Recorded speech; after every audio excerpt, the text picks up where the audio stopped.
ক্ষেত্রে ততক্ষণ একটা পর একটা ডিসিশন নিতে হয়। তো একে দ্বিতীয় দেশে আছে কোন একটা অবজেক্ট আছে। এখন সেটা ডান পাশে চলে গেল বা বাম পাশে চলে গেল। এভাবে যে রোবট আগাতে থাকে এগুলা অনেকটা reinforcement লার্নিং হয়। তো দেখা যায় যে ঠিকভাবে গেলে ঠিক জায়গায় গেলে বা সামনে যদি কোন বাধা থাকে সেটা ঠেকাত করে তখন দেখা যাবে যে তার ঠিকঠাক হবে। আর আ এভাবে অ্যা অথবা যদি একটা থাকলে দেখা গেল যে ঠিক অর্ডার হবে। তো এভাবে আমাদের সাথে এটা একটা দিয়ে দিচ্ছে প্রজেক্টের ক্ষেত্রে। এটা দেখা যায় একটা অ্যাকশন করে তারপরে এনভায়রনমেন্ট স্টেট গুলা যে এনভায়রনমেন্ট অবস্থা সেক্ষেত্রে কাজ করবে কিনা সেও আগে তখন আবার আরেকটা কাজ করবে। দেখবে কোথায় একটা বিষয় হলো যে ইয়েকেও অ্যা এর এর বলা যায় যে আগে যেগুলো ছিল ওয়েস্টার্ন কারণ সেখানেও আমি লেভেল করা সেগুলার ক্ষেত্রেও একটি লার্ন করানো হয় বেশি যে অ্যাডি করেন তখন একটু লস ফাংশন থাকে। তো সেই অনুযায়ী ওয়েটা সেই সেগুলাকেও এক ধরনের রিইনফোর্সমেন্ট বলা যায়। কিন্তু ওইভাবে আরকি কিন্তু ওইভাবে আরকি চিন্তা ভেবে আরকি সেগুলোও হইতেছে। অর্ডিনারি কাজ এরপরে ধরে নিউরাল নেটওয়ার্ক সম্পর্কে বলা যাক। তো এখানে যেই টেকনিক গুলো দেখালাম সুপারভাইজ, সুপারভাইজ এই কাজগুলো সবগুলোই নিউরাল নেটওয়ার্ক দিয়ে করা যায়। আরো কিছু মেথড আছে যেমন SVM, ডিসিশন ট্রি। তো এগুলা আমাদের প্রজেক্টের ক্ষেত্রে অত ইম্পোর্টেন্ট না। যদি এগুলোতে কাজ করা যায় কিন্তু নিউরাল নেটওয়ার্কেই আ মেইন ইয়েটা থাকবে আরকি ফোকাসটা থাকবে। নিউরাল নেটওয়ার্কের আইডিয়াটা আসছে মানুষের ব্রেইন থেকে। তো এখন যদিও মনে হয় যে এটা খুব নতুন একটা আইডিয়া কিন্তু এটা আবিষ্কার হইছে অ ১৯৪৩ সালের থেকে। এই নিউরাল নেটওয়ার্কের আইডিয়াটা আসছিল অনেক পুরানো। তারপর ১৯৭০ সালের দিকেও এই নিউরাল নেটওয়ার্কের আইডিয়ার উপর ভিত্তি করে রোবট গাড়ি বানানো হয়েছিল। যেই গাড়িটা রোডের মধ্যে বাধা থাকলে ওটা আ এড়ায় যেতে পারত। এই জিনিসগুলো অনেক আগেকার টপিক। কিন্তু তারপরেও এগুলো নিয়ে এখনো অনেক ভালো কাজ হচ্ছে। নতুন স্ট্রাকচার, নিউরাল নেটওয়ার্কের স্ট্রাকচার বের হচ্ছে। যেহেতু এটার অ্যাকুরেসি অনেক ভালো। নিজেরা ফাংশন লেখে নিউরাল নেটওয়ার্কের মতো অ্যাকুরেসি করাটা অনেক টাফ হয় বা এরকম অ্যাকুরেট করাটা অনেক টাফ হয়। সেইটা নিউরাল নেটওয়ার্কের আইডিয়াটা আসে মানুষের ব্রেইনের মূলত যে স্ট্রাকচার আছে তার থেকে। তো ব্রেইনের মধ্যে নিউরন থাকে। তো নিউরনের অনেকগুলো ইনপুট থাকে।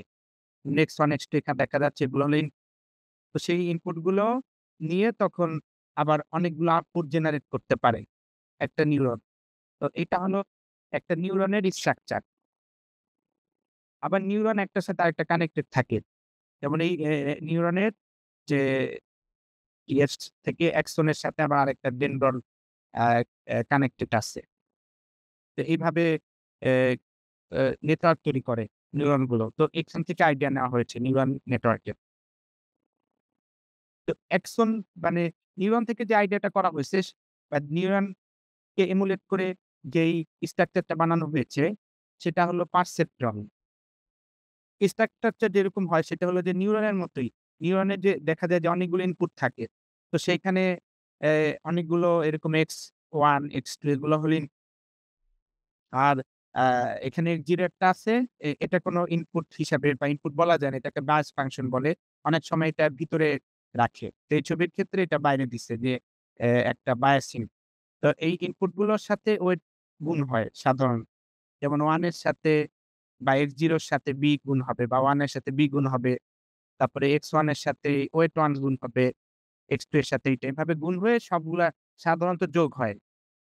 এই যে সেই সবগুলাকে যে ডিপ করা হলো সেটা এক ধরনের যোগ করে যেই ফাংশনটা বানানো হলো সেটা একটা লিনিয়ার ফাংশন। তো একটু যে সেটা বোঝাচ্ছে। তারপরে একটা অ্যাক্টিভেশন ফাংশন সেই তার উপরে কাজ করে। কাজ করে আউটপুট জেনারেট করে। এটা হলো একটা পারসেপট্রন এর স্ট্রাকচার। একসনে যদি অনেকগুলো আউটপুট দেওয়া আছে আসলে পারসেপট্রনকে যখন আমরা অনেকগুলোকে একসাথে এড করব তখন দেখা যাবে যে অ্যা একটা পারসেপট্রন থেকে আউটপুট অনেক দিকে যায়। একটা আউটপুটই থাকে কিন্তু সেই আউটপুট গুলা আবার অনেকগুলা পারসেপট্রন এর ইনপুট হিসাবে যায়। তো হিসাবে বলা যায় যে পারসেপট্রন এর আউটপুট আসলে অ্যা অনেকগুলা মানে একই আউটপুটই অনেক দিকে যায়। যেমন এখানে দেখতেছেন এখানে আসলে একই আউটপুটই এখানে বাইর হইতেছে। এখন থেকে বাইর হয়ে সেম আউটপুটই যাচ্ছে বিভিন্ন অন্য নিউরনের মধ্যে। পারসেপ্ট্রনের ক্ষেত্রে কাজটা এভাবেই হয়। পারসেপ্ট্রন আইডিয়াটা বুঝছেন? হ্যালো? জি স্যার। স্যার স্যার এটা কি এনালাইসিস এর জন্য এরকম অনেক জায়গায় যায়? ওই যে আপনি যে বলেছেন যখন মিক্স থাকে, হাইব্রিড থাকে ডেটাগুলা, হ্যাঁ, হ্যাঁ। তখন ওই যে অনেকভাবে ইটারেশন করার জন্য এটা হয়? না, এটা অন্য জিনিস। পারসেপট্রন হলো এটা নিউটন নেটওয়ার্কের স্ট্রাকচারের একটা কনসেপ্ট। কিন্তু আমি ওগুলো ছিল লার্নিং এর কনসেপ্ট। ওগুলো হলো মেশিন লার্নিং এর প্রকারভেদ। আর এটা হলো নিউরাল নেটওয়ার্ক এই একটা টেকনিক যেটা যে সবগুলাই করা যায়। এটা দিয়ে সব ধরনের লার্নিংই সুপারভাইজড, আনসুপারভাইজড সব ধরনের গুলাই করা যায়। এটা হলো একটা স্ট্রাকচারের কনসেপ্ট, নিউরাল নেটওয়ার্কের কনসেপ্টটা। আর সেমি সুপারভাইজড, সুপারভাইজড এগুলো হলো শিখানোটা কিভাবে হয়? এই নিউরাল নেটওয়ার্ককে আমরা কিভাবে শিখাবো ডাটা দিয়ে সেই কনসেপ্টটা। জি স্যার, বুঝতে পেরেছি। হ্যাঁ, তাহলে এখন অ্যাকশন থেকে বা এই ইয়ে থেকে নিউরনের আইডিয়া থেকে কিভাবে আমরা দেখি যে আসলে অনেকগুলো নিউরন কানেক্টেড থাকে ব্রেইনের মধ্যে। তো এভাবে অনেকগুলো পারসেপ্ট্রনকে কানেক্ট করে একটা পুরা নিউরাল নেটওয়ার্ক বানানো যায়। এটার অনেকগুলা নাম আছে। যেমন এটাকে বলা যায় যে মাল্টি লেয়ার পারসেপট্রন, যে অনেকগুলা পারসেপট্রনের লেয়ার আছে। আবার এটাকে আ অনেকে বলে যে ফিড ফরওয়ার্ড নিউরাল নেটওয়ার্ক, যেহেতু সামনের দিকে ডাটা দেখতেছে বা এটার থেকে আবার পিছনের দিকে ডাটা আরো নাম আসে, সেগুলো পরে বলব। তারপর আর্টিফিশিয়াল নিউরাল নেটওয়ার্ক অনেকে বলে ANN। তো বিভিন্নভাবে এই একটা জিনিসকে অনেকগুলা নাম অনেকভাবেই বলে। যে একটা ইনপুট লেয়ার থাকে যেটার মধ্যে ডাটা থাকে। ডাটাগুলো দেওয়া হয় ডাইরেক্ট। X1 এর মধ্যে ইমেজের একটা পিক্সেলের ভ্যালু যাবে। X2 এর মধ্যে পিক্সেলের ভ্যালু। এভাবে সবগুলোর মধ্যে পিক্সেলের ভ্যালু। তো সেই ডাটাটা হিডেন লেয়ারের মধ্যে দিয়ে পাস করে আউটপুট লেয়ারে গিয়ে আউটপুট লেয়ার যে আউটপুট গুলো দিবে সেগুলো হবে আমাদের হয়তো ক্লাস। সে পুরা অনেকগুলা পিক্সেল দিছিলাম। সেই পিক্সেল গুলো আসলে কোন ইমেজ থেকে আসছে, সেই মানে যে ইমেজটা থেকে আসছে সেই ইমেজের মধ্যে আসলে কিসের ছবি, এই টাইপের জিনিসপত্র আমরা জানতে পারবো আউটপুট লেয়ার থেকে। তো এইভাবে এই আ এ কয়েকটা আরো বেশি লেয়ার আরো বেশিও থাকতে পারে। আবার অনেক সময় হিডেন লেয়ার থাকে না। ওইভাবেও হইতে পারে। ওটা অত ভালো হয় না ওরকম নিউরাল নেটওয়ার্ক গুলো। কিন্তু আরকি ওইভাবেও সম্ভব। এখন নিউরাল নেটওয়ার্কের কিছু ইম্পোর্টেন্ট প্রপার্টি আছে। এগুলা জানাটা খুব জরুরি। যেমন ১ম টা হলো যে প্যারালাল প্রসেসিং। এটা হলো যে আমি যখন ক্যালকুলেট করব, তখন x1, x2 এই সবাইকে প্যারালালি ক্যালকুলেট করা যায়। আমি x1 এর রেজাল্ট বের করাটা x2 এর উপর ডিপেন্ড করে। আমি হয়তো x1 ক্যালকুলেট করতেছি একটা প্রসেসরের কোড দিয়ে, তখন x2 আবার আরেকটা কোড দিয়ে ক্যালকুলেট করা যায়। এভাবে একসাথে অনেকগুলো আ আ এই যেই এ অনেকগুলো নোডের ভ্যালু ক্যালকুলেট করা যায়। যেমন এখানে ইনপুট লেয়ার, এখানে ইনপুট অলরেডি আছে, দেওয়া আছে। ধরা হয়তো এখানে আমরা ক্যালকুলেট করব না। এই নোডে ক্যালকুলেট করব। তখন এই নোডের যেই ক্যালকুলেশনটা বা যেই অ্যাক্টিভেটর ফাংশনটা আছে সেটার মধ্যে দিয়ে যখন আমি ডাটাটা পাস করব, তখন আমার কিছু ক্যালকুলেশন আছে। তো সেগুলো আমরা করার সময় Y2 এর উপর আ আ নির্ভর করতে হচ্ছে না। Y2 আবার সে নিজের মতো আ ভ্যালু জেনারেট করছে। Y3 Y এর নিজের মতো ভ্যালু জেনারেট করছে। এজন্য নিউরাল নেটওয়ার্কের সময় প্যারালালি আমরা ক্যালকুলেশন গুলো করতে পারি। বিভিন্ন নোডের ক্যালকুলেশন। এটা বোঝা গেছে?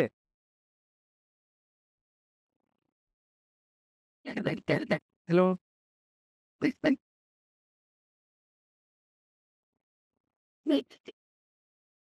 জি স্যার। কারণ যেমন Y1 এর সাথে আবার X1 একসাথে বা Z1 নোডে যখন প্রসেস হবে, তখন একসাথে আবার Y1 করা যাবে না। কারণ Z1 এর ভ্যালুটা Y1 এর উপর ডিপেন্ডেন্ট। Y1 অ্যা সাথে ওয়েট গুণ দিয়ে তারপরে সেটা আসলে তখন Z1 ক্যালকুলেট করা যায়। এজন্য এই ২ জন প্যারালালি সম্ভব। Y1 আর Z1 ক্যালকুলেট করা। কিন্তু Y1, Y2 এদেরকে আবার প্যারালালি করা সম্ভব। এবং দেখা যায় যে প্যারালাল প্রসেসিং এর এই সুবিধাটা থাকার কারণে একটা ইম্পোর্টেন্ট বিষয় হলো যে জিপিইউ দিয়ে করা যায় এই কাজটা। কারণ জিপিইউ এর মধ্যে অনেক কোড থাকে। দেখা যায় যে ২,০০০, ৩,০০০ আর নতুন জিপিইউ যেগুলা এখন আছে মার্কেটে সেগুলাতে 20,000 এর উপরে আছে। তো যেমন NVIDIA RTX 5090 আছে, 4090 আগের মডেলটা। তো সেগুলো দিয়ে দেখা যায় যে এরকম হাজার কোড থাকে। 15,000 এর উপরে সম্ভবত ২ টাতেই। তো এইজন্য সব একেকটা করে আমি একেকটা নোডের ক্যালকুলেট করতে পারি। আর এই GPU মেশিনটাও অনেক এভেইলেবল। দেখা যায় যে আজকাল অনেকে কিডনি বিক্রি করেও GPU কিনার চেষ্টা করে। সেগুলো এটা দিয়ে অনেক কাজ করা যায়, গেম খেলা যায়। তারপরে এজন্য অনেকে দেখা যায় যে এইভাবে আরকি কিনার চেষ্টা করে। আর বর্তমানে NVIDIA বা এই কোম্পানিগুলো খুব ইনভেস্ট করতেছে এই মেশিন GPU বানানোর ক্ষেত্রে। কারণ GPU তে যেহেতু ফিউচার AI এর অনেক কাজ হওয়া সম্ভব বলে তাদের ধারণা। আর নিউরাল নেটওয়ার্কের আরেকটা বিষয় হলো যে ফিচার হায়ারার্কিক্যাল ফিচার এক্সট্রাকশন। তো এটা যেভাবে হয় তা হলো যে ১ম লেয়ারে আমরা হয়তো একটা ছবির মধ্যে চোখ আছে কিনা সেটা ডিটেক্ট করতে পারবো। নিউরাল নেটওয়ার্কে আমি একটু আগে বললাম যে লেয়ার গুলার কথা। আবার 2nd লেয়ারে আমি ডিটেক্ট করতে পারবো যে সেই চোখটা মানুষের চোখ কিনা বা কিসের চোখ। তো এইভাবে আ একটা লেয়ার থেকে আরো আমি ডাটা ভিতরে দিতে পারি। তো এটা হলো 2nd পয়েন্টটা। আর এরপরটা একটু এটা বেশি ইম্পোর্টেন্ট সেটা হলো ফল্ট টলারেন্ট এর বিষয়টা। তো নিউরাল নেটওয়ার্কে দেখা যায় যে এ অনেক নোড থাকে কিন্তু সব নোডই যে থাকতে থাকতেই হবে আউটপুটের জন্য এরকম না। যেমন আমি কিছু নোড বাদ দিয়ে দিতে পারি। এই এই বা অথবা আমি বাদ দিয়ে দিলাম না। দেখা গেল যে কোন মেশিন এর প্রবলেম হলো। তো তখন এই নোটগুলো হয়তো কোড জেনারেট করতে পারতেছি বা করতে পারতেছেন কিংবা ভুল প্রসেস করতেছে। কিন্তু দেখা যাবে যে তারপরেও আমাদের আউটপুট পুরাপুরি আ ঠিক না আসলেও ঠিকের কাছাকাছি আসবে বা অ্যাকুরেসি কমে গেলেও সে মোটামুটি অ্যাকুরেট আউটপুটের কাছাকাছি আউটপুট দিতে পারবে। তো এটা হলো মানে নিউরাল নেটওয়ার্কের একটা ইম্পোর্টেন্ট ফিচার। একটু যদি নষ্ট হয়ে যায় তারপরেও কাজ করে। কিছু মেশিন আছে যে একটু নষ্ট হয়ে গেল বা কিছু সফটওয়্যার প্রসেস আছে যে কোন জায়গায় প্রবলেম হলে পুরাটাই আ আ আ ফল করে। কিন্তু নিউরাল নেটওয়ার্কের ক্ষেত্রে এরকম হয় না। আরেকটা বিষয় হলো যে সার্কিট ইমপ্লিমেন্ট করা যায়। এখন নিউরাল নেটওয়ার্কের আমরা যেটা করি যে পিসিতে আমরা সফটওয়্যারের মধ্যে নিউরাল নেটওয়ার্কের স্ট্রাকচারটা দিয়ে দিই। পরে সেই স্ট্রাকচারটা অনুযায়ী জিপিইউতে সে প্রসেস করে। বা জিপিইউ না থাকলে হয়তো প্রসেসরে প্রসেস করে বা র‍্যাম এর মধ্যে নিয়ে সে একটা ভার্চুয়াল একটা নেটওয়ার্ক ক্রিয়েট করে। কিন্তু পুরা জিনিসটাই মেশিনের মধ্যে প্রপ্রাইটারি মেশিন বানানো যায়। অর্থাৎ শুধুমাত্র ওই কাজের জন্য অনেক ফাস্ট সার্কিট তৈরি করা যায়। যেমন যেটা অ্যা ডিটেকশন আ হয়তো হ্যান্ড রিটেন ডিটেকশন। তো সেটার ক্ষেত্রে দেখা যাবে যে আমরা কম্পিউটারের মাধ্যমে ট্রেন করায় যে নেটওয়ার্কটা পেলাম, তো সেই অনুযায়ী আমরা সার্কিট ডেভেলপ আ পারবো। যে সার্কিটটা ডিজিট রেকগনাইজ করে দিতে পারবে কম্পিউটারের চাইতে অনেক ফাস্ট। তো আপনি ইনপুট দিয়ে দিলে, একটা ছবি দিয়ে দিলে অনেক তাড়াতাড়ি কোন প্রসেস না মানে কম্পিউটার যেই অনেকগুলো প্রসেস থাকে একটা সফটওয়্যার চালাইতে হলে, তো সেগুলো না করে বা পাইথন চালাইতে ইন্টারপ্রেট করতে হয় লাইন বাই লাইন। এই প্রসেস গুলো না করে খুব দ্রুত আউটপুট জেনারেট করে দিতে পারে। যেমন এখানে দেখা যাচ্ছে যে কিছু এই যেই এ সার্কিটের মধ্যে যে এই জায়গাটা যে আছে, এখানে যে সেল গুলো আছে। তো এরা একেকটা নোডের মতো কাজ করে নিউরাল নেটওয়ার্কের। আর সার্কিট দিয়ে আমরা ফাংশন জেনারেটর বানাইতে পারি। যেটা আমাদের অনেকেই জানা যে অ্যা ফাংশন দিয়ে সার্কিট দিয়ে আ যদি যেই ইনপুটই আসুক না কেন সেটাকে মানে কোন ইনপুট আসলে সেটাকে পুরা 1 বানায় ফেলা। 1 এর চেয়ে কম থাকলে সেটাকে 1 বানায় ফেলা। এরকম কিছু বিষয় থাকে। তারপরে সার্কিটের কিছু ফাংশন থাকে। যেই আ এ যেভাবে সার্কিট গুলো বানানো হয়। তো সার্কিটের মধ্যে যে কম্পোনেন্ট গুলো থাকে, সেই কম্পোনেন্ট গুলো যে আউটপুট গুলো থাকে সেগুলো বিভিন্ন ধরনের ম্যাথমেটিক্যাল ফাংশন এর মতো হয়। এজন্য সেভাবেও ইউজ করা যায় সার্কিট গুলোকে। অ্যাক্টিভেশন ফাংশন এর কাজগুলো অনেক ভালো করে করতে পারে সার্কিট। এজন্য এটা একটা নিউরাল নেটওয়ার্কের প্রপার্টি যে সার্কিট ইম ইম ইম অ্যা ইমপ্লিমেন্ট করার বিষয়টা। কিন্তু যদি অন্য কোনো প্রোগ্রাম হয় যেমন আ নাম্বার ডিটেকশন এটা হতে পারে যে প্রাইম নাম্বার ডিটেকশন টাইপের কিছু। তো সেইটা বানাইতে হলে দেখা যাবে যে নিউরাল নেটওয়ার্কের কিন্তু আরো কঠিন। ইয়ে নাম্বার হ্যান্ড রিটেন ডিটেকশন করা যত সহজ, তার চাইতে দেখা যাবে যে আ আরো সহজ যে জিনিসগুলা হওয়ার কথা, এগুলো আরো সহজভাবে কম্পিউটারের মধ্যে হয়, সেগুলো ইমপ্লিমেন্ট করা আরো বেশি কঠিন হয়ে যায় সার্কিটের। তারপরে বর্তমানে রিসেন্টলি যেটা হইতেছে বা চেষ্টা হইতেছে সেটা হলো যে সত্যিকারের নিউরন দিয়ে নিউরাল নেটওয়ার্ক বানানো। যেমন এখানে বা যেই বর্তমানে বিজ্ঞানীরা করছে যে স্লাইডের মধ্যে দেখা গেছে যে সত্যিকারের প্রাণী নিউরন নিয়ে সেগুলো কানেক্ট করে নিউরাল নেটওয়ার্কের মতো বানাইছে। তবে একটা রোবটও আছে। যে রোবটটার মধ্যে অ্যা এ প্রাণীর থেকে নিউরন নিয়ে সেই নিউরন দিয়ে নেটওয়ার্ক একটা বানানো হইছে, নিউরাল নেটওয়ার্ক। এই রোবটটাকে অনেকে বলে যে ১ম সাইবর। এরকম কিছু কাজ আছে। এখন নিউরাল নেটওয়ার্কের যদি হিডেন লেয়ার ১ টার বেশি হয়, তখন সেটাকে ডিপ নিউরাল নেটওয়ার্ক বলে। আর আর এই নিউরাল নেটওয়ার্ক যখন লার্ন করে, তখন সেটাকে বলা হয় যে ডিপ লার্নিং। এরকম নিউরাল নেটওয়ার্ককে লার্ন করানোটাকে বলা হয় ডিপ লার্নিং। শুধু একটা যদি লেয়ার থাকে, আমি যদি স্টার্টে যেটা দেখাইছিলাম ছবি, যেমন একটু আগে একটা ছবি দেখাইছিলাম যেটাতে শুধু একটা লেয়ার ছিল। শুধু মাঝখানে আরকি। মাঝখানে একটা ছিল, একটা ইনপুট ছিল, একটা আউটপুট ছিল, আর একটা হিডেন লেয়ার ছিল। তো সেগুলোকে ডিপ নিউরাল নেটওয়ার্ক বলে না। অবশ্যই একটা বেশি থাকতে হবে হিডেন লেয়ার। তখনই সেটাকে ডিপ নিউরাল নেটওয়ার্ক বলা হবে। স্যার এটা কি অ্যাকুরেসি বাড়ানোর জন্য করা হয়, তাই না? হ্যাঁ, অ্যাকুরেসি লেয়ার বাড়ালে অ্যাকুরেসি বাড়বেই এরকম হয় না। কারণ তখন আবার ওভার ফিটিং হইতে পারে। তখন এইজন্য দেখা যায় যে আমরা কি বাড়াই এমন একটা পর্যায়ে আনার চেষ্টা করি। হয়তো ২ টা হয়, অনেক সময় ৩ টা, অনেক সময় আরো বেশিও প্রয়োজন হতে পারে। যে যতটুকু আনাইলে অ্যাকুরেসি সবচেয়ে বেশি হয়। যতটা লেয়ার দিলাম আমরা সেটা করার চেষ্টা করি। কিন্তু লেয়ার বাড়ালে অ্যাকুরেসি বাড়বেই এরকম আ এটা ঠিক না। অনেক সময় কিছু প্রবলেমের ক্ষেত্রে কম লেয়ার দিয়েও অ্যাকুরেসি বেশি হইতে পারে। আবার কিছু ক্ষেত্রে দেখা যায় যে ৩০-৪০ টা লেয়ার দিতে হয়। তো সেটা প্রবলেমের উপর ডিপেন্ড করে। আ এ লেয়ার বাড়ানোটা কতটুকু অ্যাকুরেসি বাড়াচ্ছে সেটা। কিন্তু এখানে একটা ইম্পোর্টেন্ট বিষয় আছে। সেটা হলো যে 3 লেয়ার নিউরাল নেটওয়ার্ক মানে আমাদের ডিপে এখনো যায়নি। 3 লেয়ার মানে এখনো ডিপে যাওয়া হয়নি। শুধুমাত্র একটা হিডেন আছে।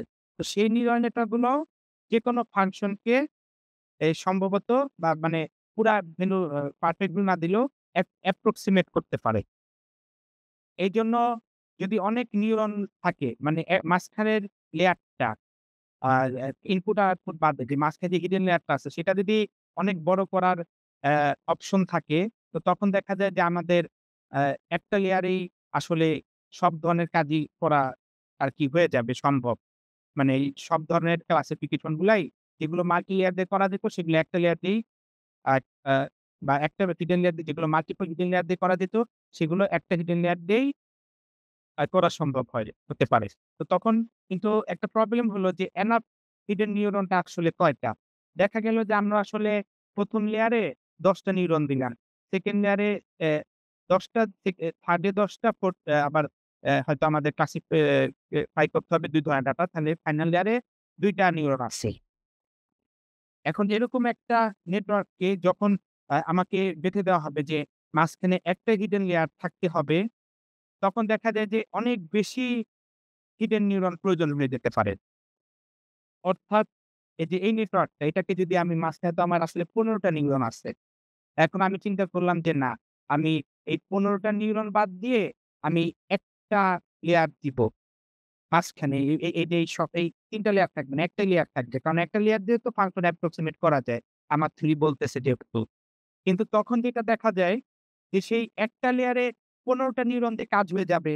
এরকম ১৫ টা নিউরনকে এই ১৫ টাকে নিয়ে জাস্ট আমি উপর থেকে নিচ পর্যন্ত দিয়ে দিলাম আরকি একটা লেয়ারে। তখন সেটা কাজ হয়ে যাবে এরকম নাও হইতে পারে। দেখা গেল যে হাজার লক্ষ মানে অনেক বেশি প্রয়োজন হয়ে যেতে পারে। এই মাত্র ১৫ টার জন্য আমার একটা লেয়ারে যখন দিতেছি নিউরন।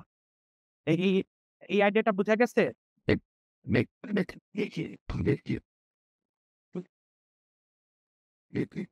কেউ বলেন? স্যার আরেকবার মানে ওইটা কি হ্যাঁ, এখানে ৩ টা লেয়ার আছে মাঝখানে, হিডেন লেয়ার। এই যে ১ টা, ২ টা, ৩ টা। এখন আমার থিওরি বলতেছে যে আমাকে আসলে মাঝখানে যেমন এই ৩ লেয়ার মানে এই 1st লেয়ার, 2nd লেয়ার এবং মাঝখানের লেয়ার। এই 3 বলতে এরকম ৩ টা। কিন্তু এখানে আসলে কয়টা আছে? ৫ টা আছে। ১ টা, ২ টা, ৩ টা, ৪ টা, ৫ টা। কিন্তু আমার থিওরি বলতেছে যে ৩ টা লেয়ার হইলেই হয়। মানে এই মাঝখানের যেই আ ৩ টা লেয়ার আছে সেগুলোর থেকে ২ টা লেয়ার বাদ দিয়ে মাঝখানে নিউরনের সংখ্যা বাড়ায় ১ টা লেয়ার করে দিলেই হয়। কিন্তু মাঝখানের একটা লেয়ার যখন আমি করতে যাব এই ৩ টা লেয়ার বাদ দিয়ে, তখন সেই লেয়ারে এই জাস্ট এই নিউরন গুলাকে এড করে দিয়ে ১৫ টা নিউরন বানায় দিলাম। এরকম নাও হইতে পারে। অনেক হাজার নিউরনও প্রয়োজন হইতে পারে মাঝখানের লেয়ারটাতে। তো তখন দেখা যাবে যে আমি লেয়ার সংখ্যা কমাইলাম কিন্তু সেই অনুযায়ী নিউরনের সংখ্যা এত বেশি বেড়ে গেল যে আর আ নিউরাল নেটওয়ার্কটা ম্যানেজেবল হইল না বা ম্যানেজেবল থাকল না। এখন বুঝা গেছে? জি স্যার।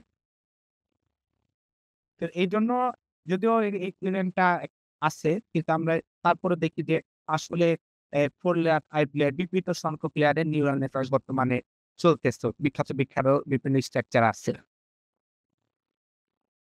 এখন নিউরাল নেটওয়ার্কের বিভিন্ন ধরনের টাইপ হতে পারে। যেমন এখানে দেখা যাইতেছে যে ফিড ফরওয়ার্ড যেটা আমি দেখাইলাম এটাই ফিড ফরওয়ার্ড। সবচেয়ে সিম্পল যেই নিউরাল নেটওয়ার্কের স্ট্রাকচারটা তুমি সামনে ডাটা যাইতেছে। এটা হলো ফিড ফরওয়ার্ড। তাছাড়া convolutional, recurrent, generative, dark neural network, transformer, অনেক ধরনেরই নিউরাল নেটওয়ার্ক আছে। তো ১ম এ আমি এতক্ষণ যেটা বললাম সেটা ফিড ফরওয়ার্ড সম্পর্কেই। আর ফিড ফরওয়ার্ড হলো সবচেয়ে বেসিক স্ট্রাকচার। অন্য নিউরাল নেটওয়ার্ক স্ট্রাকচার গুলাতেও দেখা যায় যে ফিড ফরওয়ার্ড থাকে। যেমন এখানে ওপেন করার একটা আছে লাস্টে। এটার এই নেটওয়ার্কটার মধ্যেও দেখা যায় যে আসলে ফিড ফরওয়ার্ড এর কম্পোনেন্ট আছে। তারপর ট্রান্সফরমার এর মধ্যে ফিড ফরওয়ার্ড এর কম্পোনেন্ট আছে। সবার মধ্যে দেখা যায় যে ফিড ফরওয়ার্ড এর কিছু কম্পোনেন্ট থাকে। এইজন্য আসলে এই মানে আলাদা যে এই সবাই যে আসলে আলাদা টাইপ ওইভাবে না বললেও চলে। যে আসলে অন্যরা ১ম যে ফিড ফরওয়ার্ড আছে তার উপরে কাজ। ফিড ফরওয়ার্ড পেচিং বা ফিড ফরওয়ার্ড এর থেকে সাথে কিছু লেয়ার এড করে কনভলিউশনাল নিউরাল নেটওয়ার্ক হয়। ফিড ফরওয়ার্ড এর আগে কিছু লেয়ার এড করে। আবার রিকারেন্ট টা হয় ফিড ফরওয়ার্ড এর আউটপুটকে ইনপুট হিসেবে নেয়। এভাবে আসলে অন্য নেটওয়ার্ক গুলো অন্যগুলো বানানো হয়েছে। ফিড ফরওয়ার্ড হলেও তাহলে আমার সবচেয়ে বেসিক স্ট্রাকচার। যেটা প্রায় সবার মধ্যে কম বেশি দেখা যায়। অথবা যেটার হুবহু না থাকলেও যেটার থেকে আইডিয়া নিয়ে অন্য নেটওয়ার্ক গুলো বানানো হয় নিউরাল নেটওয়ার্ক গুলি। ফিড ফরওয়ার্ডটা এতক্ষণ বললাম। এখন কনভলিউশনাল নিউরাল নেটওয়ার্কটা দেখি বা সিএনএন। তো সিএনএন এর ক্ষেত্রে হ্যাঁ, আমি একটু আ ২ মিনিট গ্যাপ নিতেছি।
হ্যাঁ, ওয়ালাইকুম আসসালাম। হ্যাঁ, আপনাকে একটা লিঙ্ক দিচ্ছি। ওটাতে জয়েন করার চেষ্টা করেন ক্লাস। ও হ্যাঁ, হ্যাঁ। ওটা দিয়ে করতে পারেন। বিকজ when they were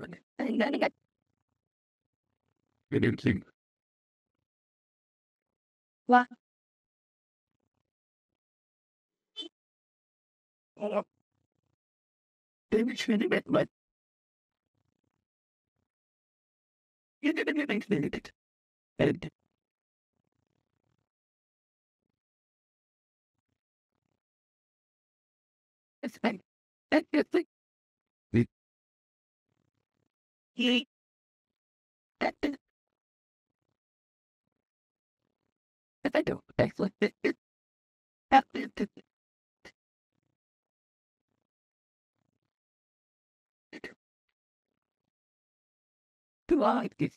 হ্যাঁ,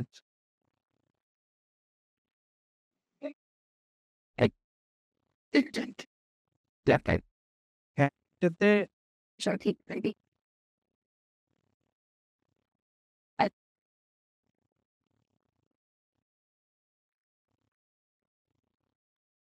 তাহলে এখন CNN সম্পর্কে।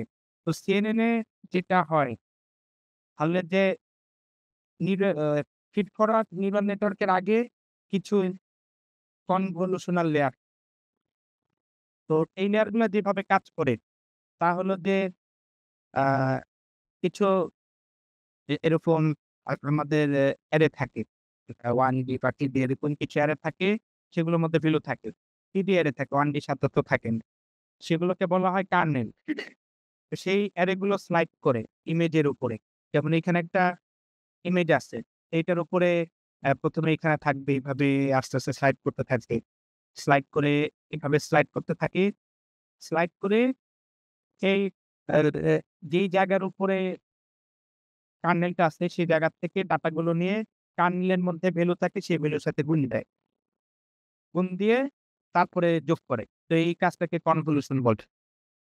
তো এভাবে করে একটা ইমেজ থেকে দেখা গেল যে আমার যদি একটা কার্নেল থাকে, যেমন এখানে যে ৪ কোণা দেখা যাচ্ছে এটা একটা কার্নেল। আর এই যে 2 এর একটা ইমেজ। তো এই কার্নেলটা পুরা ইমেজে স্লাইড করে এই ইমেজ থেকে আরেকটা ইমেজ জেনারেট করবে। সামনের দিলাম আরেকটি ইমেজ। এরকম অনেকগুলো কার্নেল, এই ইমেজের উপরে অনেকগুলো কার্নেল এভাবে স্লাইড করতে থাকে। স্লাইড করে, করে অনেকগুলো ইমেজ, একটা ইমেজ থেকে অনেকগুলো ইমেজ জেনারেট করে। এখানে একটা বিষয় হলো যে ১ম এ আমার ইমেজে 28x28 আসছে। মানে ইমেজের সাইজ 28 পিক্সেল বাই 28 পিক্সেল। তো তখন এই কার্নেলটা আ স্লাইড করে 24x24 করল। কারণ কার্নেলের সাইজের কারণে কিছু পিক্সেল কমে যায়। কার্নেলটা যদি অনেক বড় হতো, যদি এত বড় হইতো, আমি মাউসটা যেখান থেকে এ এ ইয়ে করতেছি, চালাইতেছি, এত বড় যদি হতো, তখন দেখা যাইত যে পিক্সেলের সংখ্যা আরো কম হইত। আর কানেরটা যদি জাস্ট পুরা অ্যা ইমেজের চেয়ে ১ পিক্সেল ডানে বামে কম হইতো, তো তখন সেই কানেরটা স্লাইড করে আমি ৪ টা পিক্সেল পাইতাম।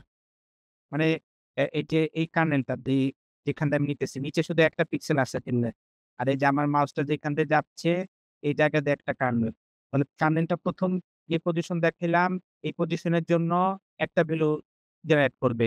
এরপরে ডানে আসলো। ডানে আসার পরে কার্নেলটার অবস্থান হলো এই জায়গায়। তখন আরেকটা পিক্সেল। এরপর আবার নিচে বামে আসলো। তো তখন এই জায়গায় আসলো আরেকটা পিক্সেল। মানে এভাবে এই ইমেজটার জন্য ৪ টা পিক্সেল হবে। এই ইনপুট ইমেজ থেকে ৪ টা পিক্সেল জেনারেট হবে অথবা ৪ টা ভ্যালু জেনারেট হবে। তখন অ্যা অ্যা 2 বাই 2 টা ইমেজ বলা যায় অথবা ইন্টারনাল রিপ্রেজেন্টেশন যেটাই বলি। এরকম একটা জেনারেট হবে ওই কার্নেলটার জন্য। তো দেখা যায় যে এভাবে ইমেজের উপরে বিভিন্ন কার্নেল থাকে যেগুলো স্লাইড করতে থাকে। স্লাইড করে, করে অ্যা রিপিটেশন করে। কিন্তু এখানে ইম্পোর্টেন্ট বিষয় তাহলে কার্নেলের ভিতরে যে ভ্যালু গুলো থাকে, কার্নেলের মধ্যের ভ্যালু গুলো সেগুলো লার্ন হয়। সেগুলো লার্নেবল হয়। তার মানে আমার নেটওয়ার্কটাকে ক্লিনের সময় মানে চেঞ্জ করি, কার্নেলের ভ্যালু চেঞ্জ করে, করে আল্টিমেটলি সবার শেষের আউটপুটে একটা ভালো রেজাল্ট আসবে।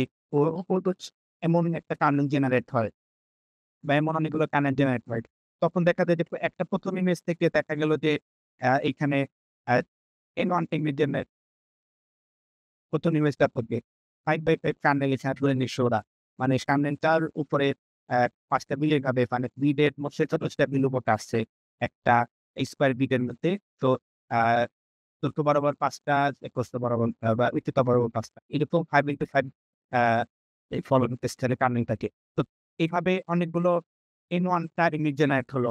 তারপরে এই পুরা ইমেজের উপরে আবার কার্নেল চলবে। এই ইমেজগুলোর উপরে আবার আ আ কার্নেল স্লাইড করে দিচ্ছে।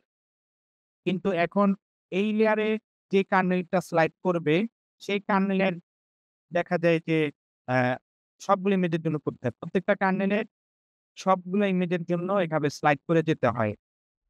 এজন্য একসাথে আমি বলতে পারি যে আসলে কার্নেল গুলা আ হয়তো আমি বলতে পারি 3D কার্নেল।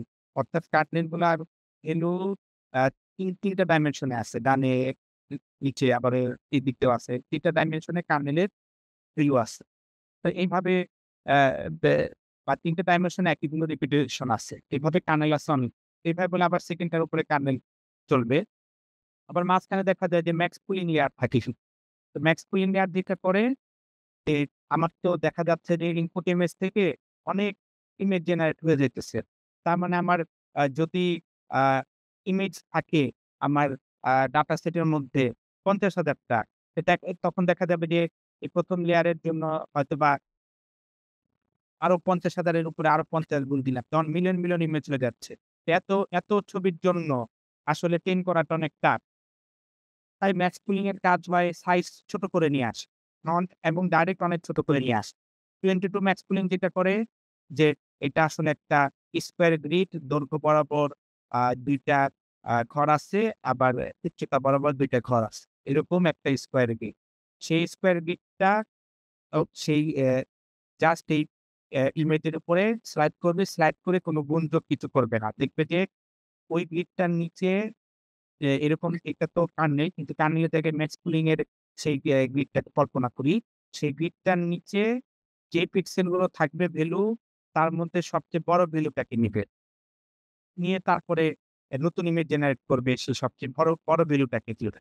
এইভাবে সাইজ আবার ছোট করে নিয়ে আসবে। তারপরে আবার একই স্টেপ হইতে থাকে। এইভাবে যেটা হয় যে আমার যত আ লেয়ার পরের লেয়ারে যেতে থাকি, আমার ইমেজের সাইজ ছোট হতে থাকে। আবার কিন্তু ইমেজের সংখ্যা বৃদ্ধি পেতে থাকে। একটা ইমেজ থেকে ১ম এ আ ওই একটু ছোট সাইজের অনেকগুলো ইমেজ। তারপরে আরো ছোট সাইজ করা হলো। তারপর আবার ইমেজের সংখ্যা বাড়লো। সাইজ আবার ছোট করা হলো, আবার বাড়লো। এইভাবে কয়েকটা স্টেপ পার করার পরে দেখা যায় যে অনেক ছোট, ছোট অনেকগুলো ইমেজ জেনারেট হয়ে যায়। প্রত্যেকটি ইমেজে অনেক কম সংখ্যক পিক্সেল থাকবে। সেগুলোকে ফ্ল্যাটেন করা মানে জাস্ট এই ইমেজ গুলার পিক্সেল গুলাকে নিয়ে নেওয়া। নিয়ে এই ইয়ে করে ফেলা, একটা 1 লেয়ারেতে এনে বসায় দেওয়া। মানে এই উপরেরটা, এরপরে ডানেরটা, এরপর আবার নিচেরটা, এরপর আবার তারপরে ডানেরটা। তো এইভাবে করে, করে সবার পিক্সেল গুলো একটা বড় অ্যারের মধ্যে বসায় ফেলে। তারপরে এই অ্যারেটা হবে আমার একটু আগে যেটা বললাম, ফিট করা নিউরাল নেটওয়ার্ক, ওরকম একটা নিউরাল নেটওয়ার্কের ইনপুট।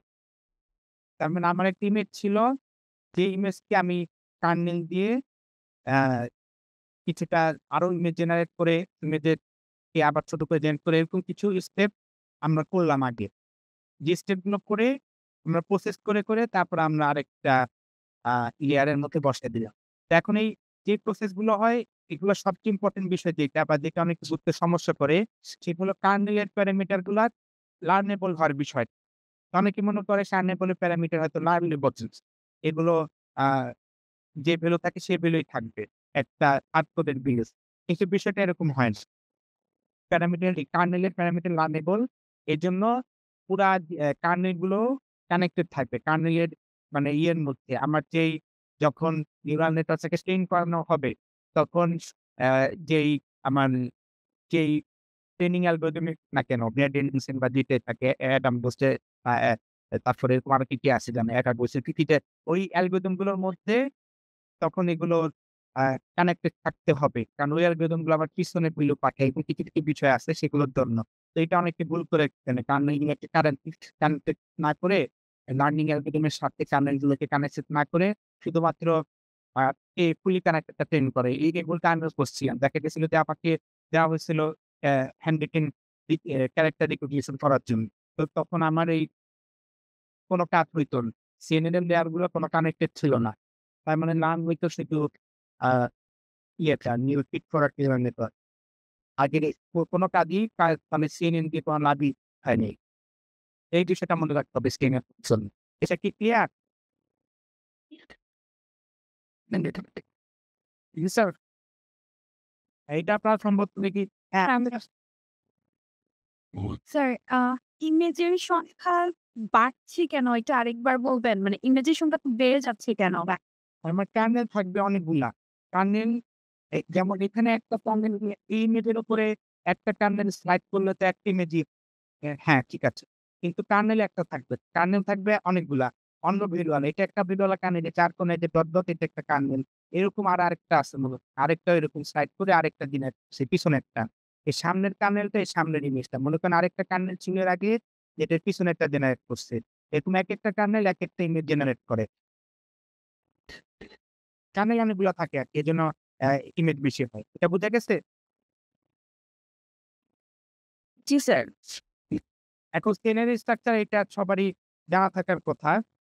আ ফার্স্ট ইয়ারে কিন্তু যেটা গুলোতে বা যে জায়গায় সমস্যা হতে পারে সেটা কার্নেলের বিষয়টা। আর আরেকটা বিষয় হলো কার্নেলের এই বিষয়টা আসার পিছে এর একটা রিজনও আছে। কেন কার্নেলটা ইউজ করা হলো? কারণ ইমেজ প্রসেসিং এর একটা ইম্পোর্টেন্ট বিষয় হলো এই কার্নেল গুলো। যেমন দেখা যায় যে এজ ডিটেকশন যদি হয়, তখন আমরা একটা এজ ডিটেকশন এর জন্য এক ধরনের কার্নেল ইউজ করে থাকি। যেটাতে 1, 1, 1 থাকবে উপর থেকে নিচ পর্যন্ত। যেটা একটা ভার্টিক্যাল লাইন ডিটেক্ট যখন আমি চাবো ভার্টিক্যাল লাইনই শুধু ডিটেক্ট করব তখন একটা কার্নেল কি হবে? ১ম এক কলামে 0 থাকবে সব। 2nd কলামে সব 1, 3rd কলামে সব 0 এই স্পেশালাইজড কার্নেলটা লম্বা এজ ডিটেক্ট করে। এরকম বিভিন্ন ধরনের কার্নেল আছে ইমেজ প্রসেসিং এর আ ইয়ের মধ্যে। যে সেই যে ইমেজ প্রসেসিং যেই বিষয়টা আছে বা ইমেজ প্রসেসিং এর যেই কি বলবো যেই স্টাডি বা তার মধ্যে এরকম অনেক ধরনের স্পেশালাইজড কার্নেলের ব্যবহার আছে। কিন্তু আমার যখন একটা ইমেজ থাকবে বিড়ালের ইমেজ। এখন বিড়ালের ইমেজে বিড়ালের চোখের যেই অ্যা চোখের চোখগুলা কিন্তু সাধারণত কেরসাই বলে আরকি। মাঝখানে একটা কালো দাগ থাকে বিড়ালের। তারপরে অনেক প্রাণীরই এরকম থাকে। তো এই প্রাণীর মাঝখানের যেই মানে মানুষের মতো মণি থাকে না। মণিগুলো অনেক সময় অ্যা লম্বা হয়ে যায়। এই ওইটার যে শেপ, ওই শেপটা একটা ভার্টিক্যাল লাইনের মতো হয় না। মাঝখানে একটু উইডথ বেশি থাকে, উপরে উইডথ কম থাকে। অথবা চোখের যেই শেপ, চোখ তো পুরা গোল না। সার্কেল না মানুষের চোখ। চোখের একটু একটা স্পেশাল একটা অন্যরকম একটা শেপ আছে। তো এই এই শেপ গুলা ডিটেক্ট করার জন্য কার্নেল গুলা ওইভাবে তৈরি হয় নিউরাল নেটওয়ার্কের মধ্যে। অর্থাৎ স্পেশালাইজ কিছু কার্নেল তৈরি হয় যেগুলো চোখকে ডিটেক্ট করার ক্ষেত্রে হেল্প করবে। যে কার্নেল গুলো চোখের জায়গায় যদি একটা ফুটবল থাকতো, ফুটবলের এজ গুলা ডিটেক্ট ক করার ক্ষেত্রে অত হেল্পফুল হবে না বা সে এগুলাকে ডিটেক্ট করবে না বা সেই এগুলাকে আরো হাইলাইট করে তুলবে না পরের ইমেজগুলাতে। এইজন্য এই স্পেশালাইজড কার্নেল গুলো জেনারেট করার জন্য কনভলিউশন নিউরাল নেটওয়ার্ককে ব্যবহার করা হয়। এটার অনেকগুলা আর্কিটেকচার আছে যেমন GD16 একটা আছে।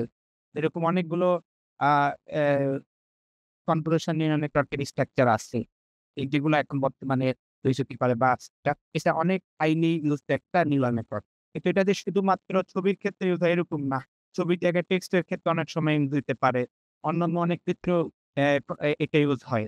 কারণ যখনই আমার আ আমি একটা রিপ্রেজেন্টেশন আনতে পারবো যে এটা একটা 2D আ আমি চিন্তা করতে পারি একটা 2D কোনরকম আ অথবা রিপ্রেজেন্টেশন এ একটা ডিপেন্ডেন্সি আছে নেইবার এর সাথে। এরকম যেকোনো রিপ্রেজেন্টেশন হইলে যেমন এখানে একেকটা পিক্সেল আশেপাশের পিক্সেলের সাথে ডিপেন্ডেন্সি আছে।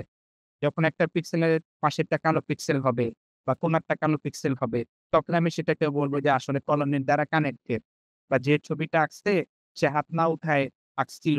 এজন্য পরের পিক্সেলটা কালো হইছে। এভাবে সে হাত না উঠায় কে পিক্সেলগুলোকে কানেক্ট করছে। এটা তাহলে সিগনিফিক্যান্স। এখানে পিক্সেল কানেক্টেড থাকার সিগনিফিক্যান্স টা কি? সিগনিফিক্যান্স টা হলো কলম কেন হয় নাই। তো এইরকম ভাবে অন্যান্য ক্ষেত্রে যে ছবি ছাড়া অন্যান্য ডাটার ক্ষেত্রেও কোনো না কোনো সিগনিফিকেন্স থাকতে পারে নেইবারের প্রতি, যেগুলো মানে থাকে আরকি নেইবারের সাথে। পাশের পিক্সেলে যেমন আমি যেটা একবার তো বললাম যে এরকম যখন নেইবারের সাথে ডিপেন্ডেন্সি থাকে ছবির মধ্যে, তো তখন সেইসব বা ছবি ছাড়া অন্য কোনো ডাটার ক্ষেত্রে তখন সেখানে CNN অনেক ভালো কাজ করার একটা অপশন হতে পারে। তো CNN এর পর আসে রিকারেন্ট নিউরাল নেটওয়ার্ক। গত ক্লাসে একদম বলছিল এটার বিষয় যে রিকারেন্ট নিউরাল নেটওয়ার্ক লিস্ট করা যাবে কিনা এরকম একটা বিষয়। তো রিকারেন্ট নিউরাল নেটওয়ার্কের বিষয় হলো আউটপুটটাকে আবার ইনপুট হিসাবে ইউজ করতে পারে। অর্থাৎ আমি ফিট করাতে আমার আউটপুট সামনে যাইতেছিল। CNN ও কিন্তু আউটপুট সবসময় সামনে যায়। যেমন এখান থেকে প্যাটার্ন থেকে এখানে যাবে, এখান থেকে এখানে যাবে। কিন্তু আবার এখান থেকে এখানে আসে না, এখান থেকে এখানে যাবে। এটা থেকে আবার নিজের মধ্যে ঢুকবে না। এরকম বিষয়গুলো থাকে। সোজা সামনাসামনি যাওয়ার বিষয়। এটা কিন্তু ফিট করবে। সামনাসামনি বলতে আরকি এ নিউরন ভিতরে আমার কোনো গ্রাফের মধ্যে কোনো সাইকেল সৃষ্টি হইতেছে না। গ্রাফটা সোজা যেমন Y থেকে X মানে আসলে একটা সাইকেল সৃষ্টি হইছে। বা Y থেকে আবার Y যেতে পারে। এভাবে একটা সাইকেল হতে পারে। তো কোনো সাইকেল থাকে না আমার ফিট করার নিউরাল নেটওয়ার্কে বা কনভলিউশনাল নিউরাল নেটওয়ার্কে। কিন্তু রিকারেন্ট নিউরাল নেটওয়ার্কে সাইকেল থাকতে পারে। সাইকেল হতে পারে যে একটা নিউরনের আউটপুট সে নিজের ওই একই নিউরনের ইনপুট হিসাবে যাইতে পারে অথবা আগের লেয়ারে।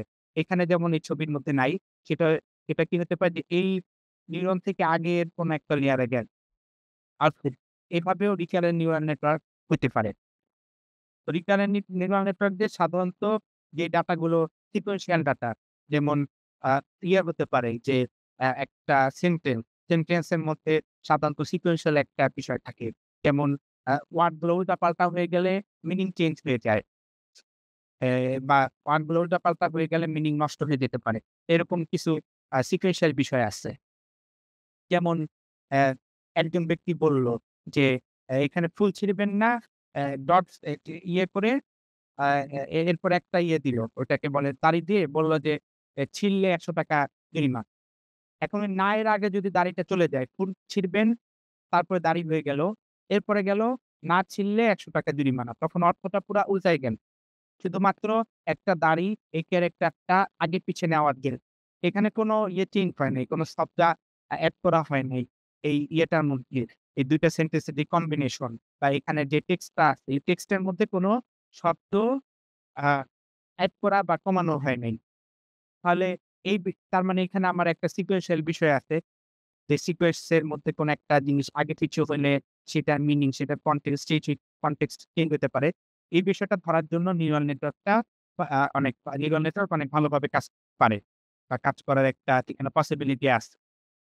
আর নিউরাল নেটওয়ার্ক গুলো তারপরে টাইম সিরিজ ডাটার উপরে ভালো কাজ করে। টাইম সিরিজ মানে সময় অনুযায়ী যে ১০ টার সময় আ একটা জিনিস হবে বা ১০ টার সময়ে অ্যা একটা ব্যক্তির পালস পাওয়া গেলে এত, বা ১১ টার সময় পাওয়া গেলে এত, তারপরে আবার ১২ টার সময় এত, তাহলে রাত্রে ১ টার সময় কত হইতে পারে?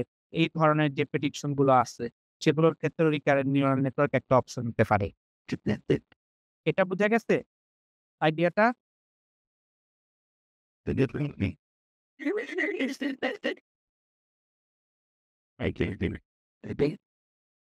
জি, স্যার।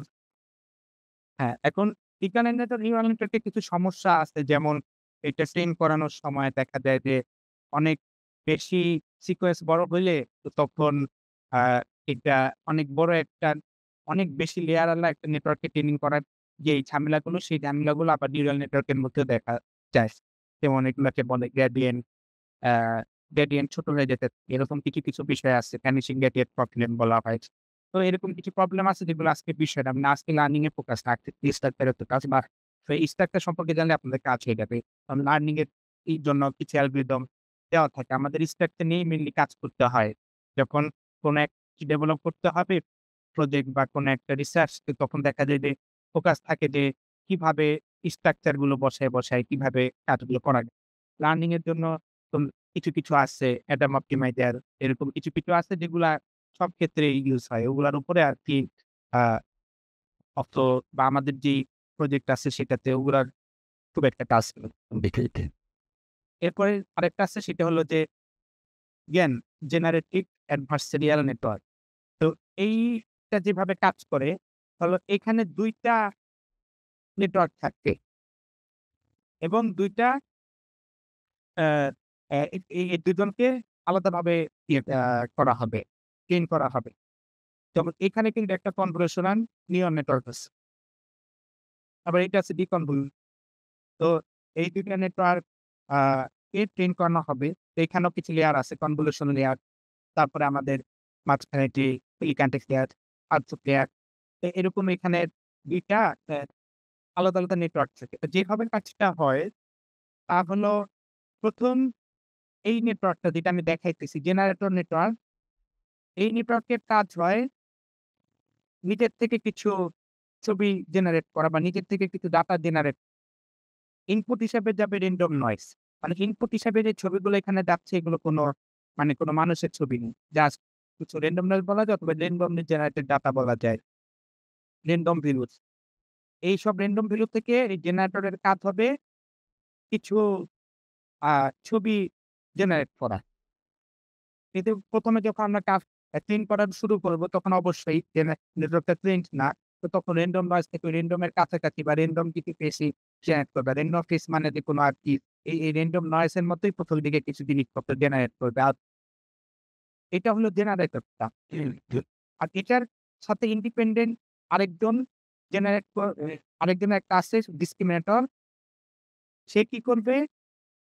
সে ওই জেনারেটর দ্বারা জেনারেট করা যে ইমেজটা এবং রিয়াল ফেস যেটা সত্যিকারের যেই বা সত্যিকারের কিছু ছবি আমরা দিব মানুষের, সেই ২ ছবিকে লেবেল ডাটা হিসেবে নিবে। অর্থাৎ জেনারেটেড ফেসকে সে বলবে যে এটা ফেক। এটাকে আমরা লেবেল করে ইনপুট হিসাবে দিব, ফেক ফেস হিসাবে। আর এগুলোকে আমরা রিয়াল ফেস হিসাবে দেওয়ার পরে আমাদের ডিসক্রিমিনেটর এর কাজ হবে এই জেনারেটেড ফেসকে ফেক বলা আর রিয়াল ফেসকে রিয়াল বলা। এইভাবে ট্রেনিং প্রসেস চলতে থাকবে। কিভাবে তাহলে বিষয়টা কিভাবে হতে থাকবে? ১ম এ জেনারেটর কিছু র‍্যান্ডম নয়েজ জেনারেট করবে। এরপরে আবার আ এ আমাদের ডিসক্রিমিনেটর দেখা যাবে যে সেই ফেসের সাথে রিয়াল ফেসের পার্থক্য করার চেষ্টা করবে। পার্থক্য করার চেষ্টা করে ডিসক্রিমিনেটরকে আমরা ট্রেন করব। কারণ আমি তো আগে লেবেল করে দিতেছি। জেনারেটরকে ফেক আর রিয়াল কে ট্রু বলে। তো সেই জেনারেটর সেই অনুযায়ী যে ডিসক্রিমিনেটর ভুল বা ঠিক করলো সেভাবে তাকে ট্রেন করানো হবে। সে যাতে আরো ভালোভাবে এ ফেক রিয়াল ফেস কে ধরতে পারে। এভাবে ডিসক্রিমিনেটরকে ট্রেন করানো হবে। আবার জেনারেটর যেই ফেসগুলো ডিটেক্ট করবে, সেই ডিটেকশন এর সাথে এ ডিটেকশন আর রিয়াল ফেসকে ডিসক্রিমিনেটর ফেক রিয়াল বলে যেই আউটপুটটা দিল, মানে ডিসক্রিমিনেটর যদি বলে যে ওরা অনেক ফেক আমি মানে ভালোভাবে বুঝতে পারতেছি জেনারেটরের ফেসগুলো হইল ফেক। তো তখন জেনারেটর কি করবে? ও ট্রেন হবে এমন ফেস জেনারেট করার জন্য যাতে ডিসক্রিমিনেটর বুঝতে না অর্থাৎ জেনারেটর তখন এমনভাবে ফেস জেনারেট করবে যেটা রিয়াল ফেস এর কাছাকাছি হবে। এটা অটোমেটিক্যালি তখন দেখা যাবে জেনারেটর ওর উপর ফেস জেনারেট রিয়াল ফেস এর কাছাকাছি। কারণ জেনারেটরের টার্গেট থাকবে এই যদি ফেক রিয়াল এটা এই জিনিসটাকে যত বেশি আ ভুলের দিকে নিয়ে যাওয়া যায়। অন্য কথায় ডিসক্রিমিনেটর ফেক আর রিয়াল এর পার্থক্য যাতে বুঝতে না পারে। অর্থাৎ ও রিয়েল ফেকের ওর অ্যাকুরেসি 50% এর মতো যাতে হয়ে যায়। কারণ 0% মানে কি? তখন আবার উল্টা প্যাটার্ন। তখন দেখা যাইতেছে ডিসক্রিমিনেটর রিয়েলকে ফেক, ফেককে রিয়েল বলতেছে। আমরা তো ওইটা তো আবার অন্য জিনিস হয়ে গেল। ওইটা না। যখন আমাদের ক্লাস ২ টা থাকবে, তখন একটা প্রপার আসল খারাপ নিউরাল নেটওয়ার্ক মানে যে 50% অ্যাকুরেট। যখন আমার আ ইয়ে থাকবে আরকি, যখন ২ টা ক্লাস। এটা কি বুঝতে পারছেন? ২ টা ক্লাসে 50% অ্যাকুরেট মানে আসল খারাপ?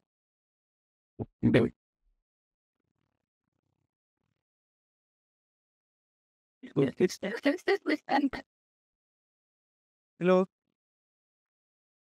জি, স্যার। হ্যাঁ, তখন তাহলে চেষ্টা থাকবে যে ডিসক্রিমিনেটরকে এরকম যত নিচে নেওয়া যায় তার অ্যাকুরেসি। তো জেনারেটর ওইভাবে চেষ্টা করবে ইমেজ জেনারেট করার। তো তখন সে আরো কাছের দিকে যাইতে থাকবে। সে আরো রিয়াল ফেস এর দিকে যাইতে থাকবে। আর ডিসক্রিমিনেটরও সেও আবার ট্রেন্ড হয়ে আরো একটু অলমোস্ট রিয়াল কে বা ফেক কিন্তু আসলে জেনারেটেড একটু পার্থক্য রিলেট তাদেরকে আলাদা করার দিকে এগিয়ে যেতে থাকবে।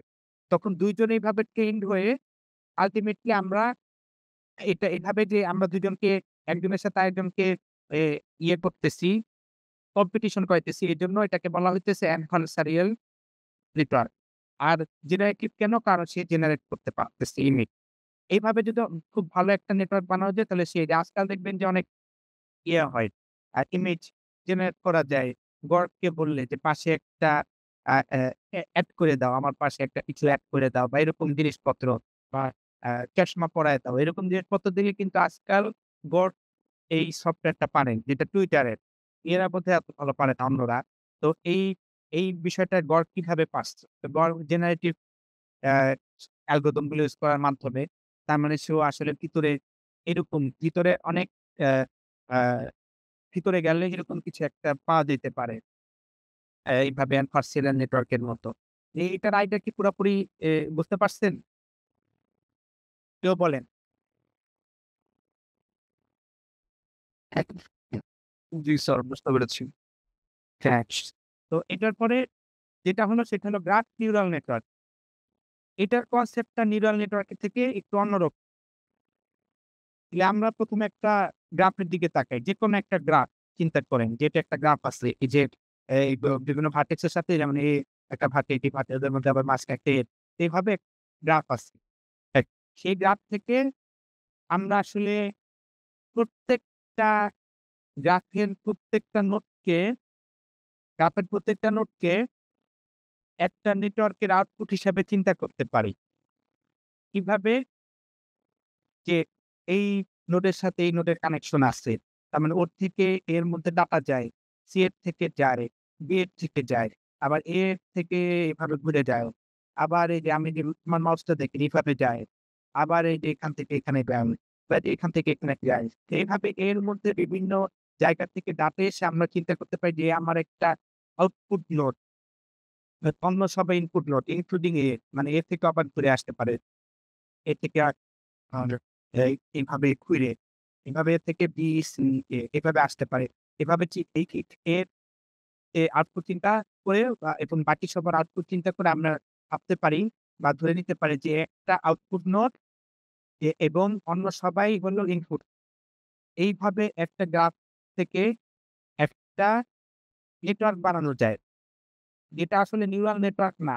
এটা নিউরাল নেটওয়ার্ক না। কারণ এটা সবার সাথে মাঝখানে কানেকশন নাই। সবার সাথে সবার। ওর সাথে যেমন ওর সাথে হলুদের সাথে বেগুনির কোনো কানেকশন নাই। তার মানে এটা আসলে একটা নিউরাল নেটওয়ার্ক না। কিন্তু একটা ট্রি ট্রি এর মতো একটি স্ট্রাকচার হইলো। তো এভাবে প্রত্যেকটা নোডের একটা করে স্ট্রাকচার কল্পনা করা যায়। এক একটা করে ট্রি এর মতো স্ট্রাকচার। যে এবং প্রত্যেকটা নোড একটা করে আউটপুট। এইভাবে চিন্তা করে একটা গ্রাফ থেকে অনেকগুলো ট্রি অথবা অনেকগুলা নেটওয়ার্ক বানানো যায়। যে মানে যেটার মধ্যে সাইকেল নাই। তো সেই নেটওয়ার্ক গুলার মধ্যে কিছু আমরা কাজ করতে পারি। যেমন এই নীল নোড থেকে আমার হলুদ নোডে ডাটা যাবে। ডাটাটা আমি নীল নোডের ভ্যালুটা এতে ডাইরেক্ট পাঠাবো না। এটা কিছু প্রসেস হবে মাঝখানে। প্রসেস হয়ে এর মধ্যে যাবে। আবার এর থেকে কিছু প্রসেস অ্যা হবে প্রসেস হয়ে এই সি এর মধ্যে যাবে। এইভাবে আমরা প্রত্যেকটা নোডের জন্য এক স্ট্রাকচার বানাই নিলাম কল্পনা করে। জাস্ট আমরা যে ট্রিতে কনভার্ট করতেছি এরকম না। ট্রি গুলার মধ্যে যখন ডাটাটা যাচ্ছে, ডাটাটা যখন এক নোডের থেকে আরেক নোডে যাচ্ছে কাল্পনিক ট্রি এর মধ্য দিয়ে, তখন তার মধ্যে কিছু প্রসেসিং হবে। যেমন এইখানে কিছু গুণ হবে। এই আইডিয়াটা কোত্থেকে আসলো?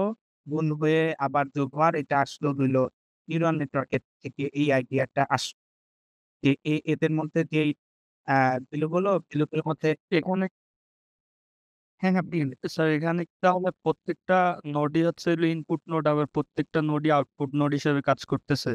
হ্যাঁ, হ্যাঁ। ট্রিতে কনভার্ট। হ্যাঁ, হ্যাঁ। প্রত্যেকেই ইনপুট এবং প্রত্যেকেই আউট।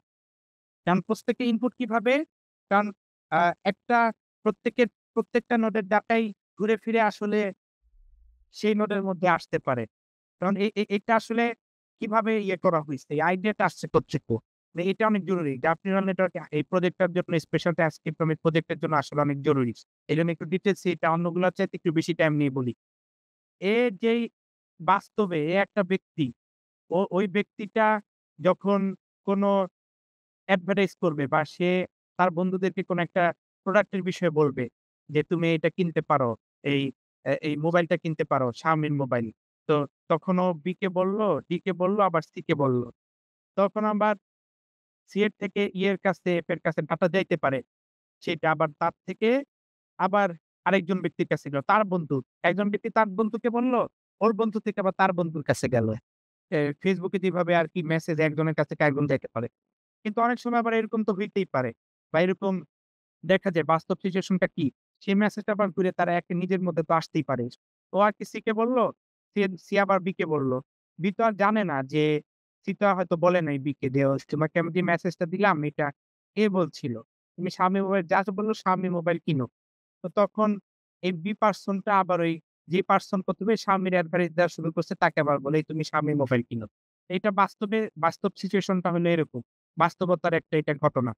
তো ওই ঘটনা থেকে মডেল করে যে এটা হলো যে ইনফ্লুয়েন্স প্রপাগেশন বলা হয়।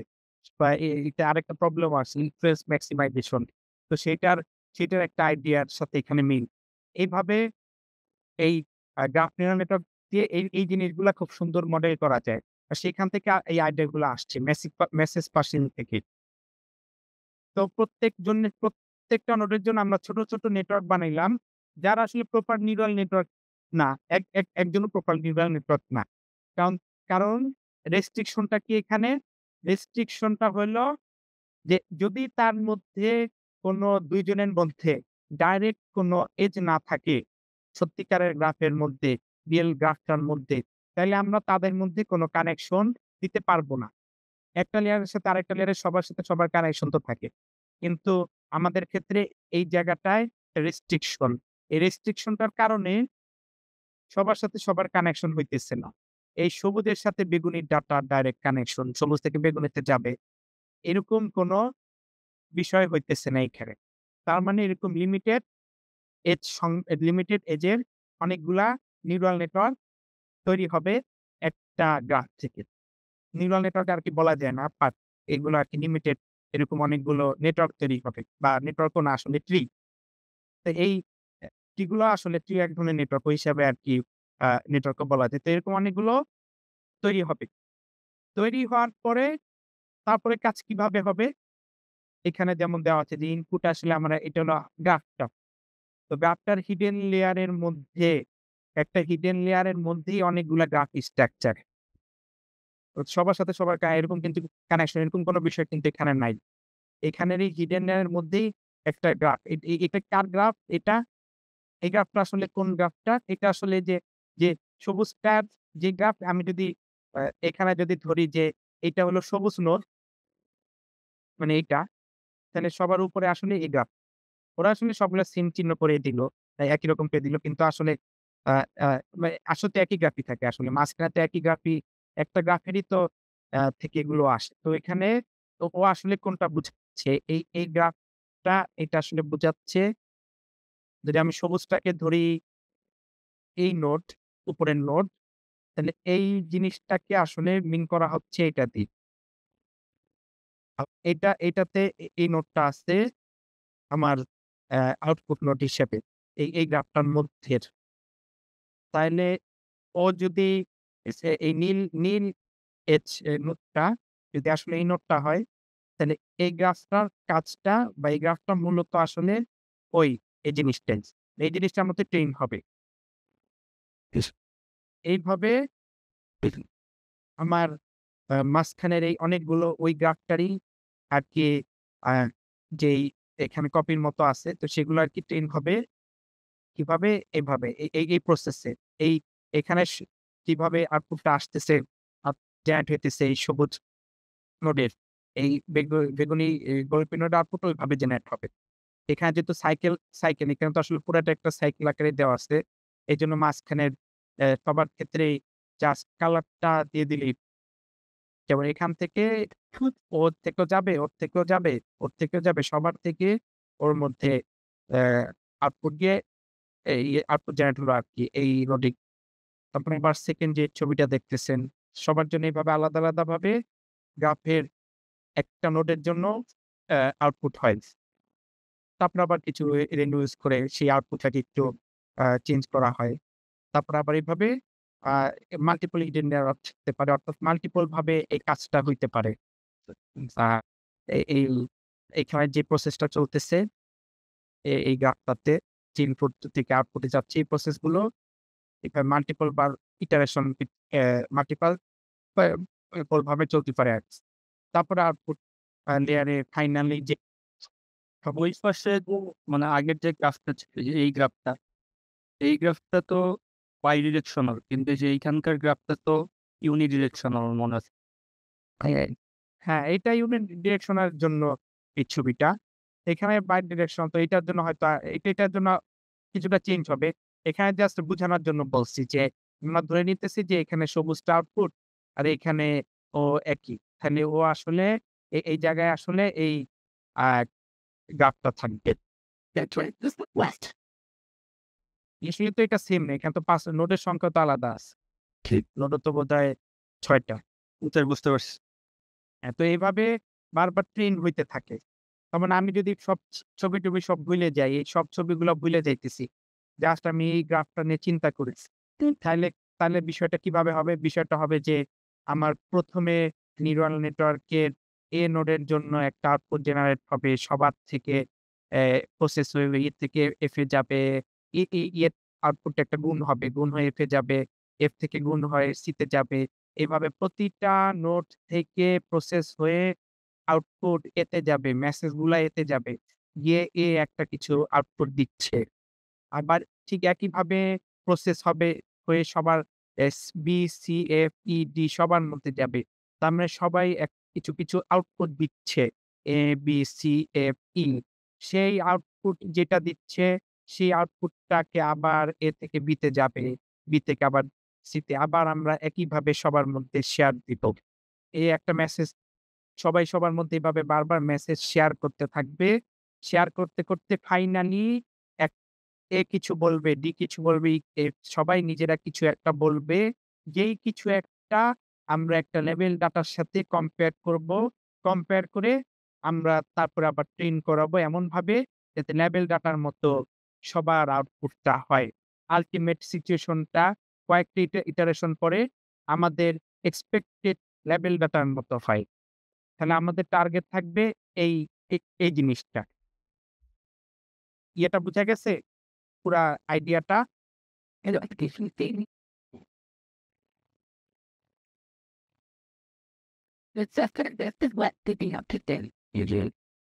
জি স্যার। হ্যাঁ, যদি বুঝা গেছে আবারও বলি। কারণ আমার কাছে এটা একটু কঠিন লাগে। এইজন্য আরেকবার বলতেছি। সবার থেকে সবার মধ্যে মেসেজ যাবে। এজের মধ্যে দিয়ে ঘুরে। এ থেকে বি, সি, ডি সবার থেকে সবার মধ্যে মেসেজ। ওই মেসেজ যাওয়ার সময় এজের মধ্যে কিছু প্রসেসিং হবে। নোডের মধ্যেও কিছু প্রসেসিং হবে। এ থেকে যাবে এজের মধ্যে প্রসেসিং, সি এর মধ্যে প্রসেসিং, আবার এই এজের মধ্যে প্রসেসিং হয়ে বি এর মধ্যে। এভাবে সবার থেকে সবার মধ্যে মেসেজ যেয়ে গ্রাফের একটা সবার একটা নিজস্ব আউটপুট একটা স্টেট জেনারেট হবে। সেই আউটপুট স্টেট এর যেই আউটপুটটা থাকবে সেই আউটপুটটা আবারও একইভাবে সবার মধ্যে যাবে। এভাবে কয়েক ইটারেশন পরে আল্টিমেটলি আমি চাবো সবার আউটপুট যাতে আমার একটা এক্সপেক্টেড আউটপুট এর মতো হয়। এভাবে আমরা গ্রাফটাকে এটাই হলো গ্রাফ নিউরাল নেটওয়ার্ক।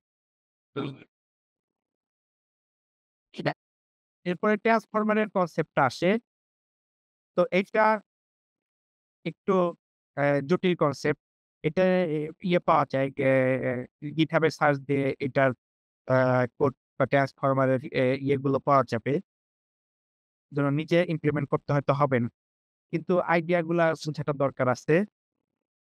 তো ফরমারের মধ্যে এভাবে বানানো হইছে আরকি ট্রান্সফরমার যেই নেটওয়ার্কটা আছে অনেকগুলো কনসেপ্ট এনে আ বিভিন্ন রকমের কনসেপ্ট এনে। যেমন MLP মানে মাল্টি লেয়ার পারসেপট্রন।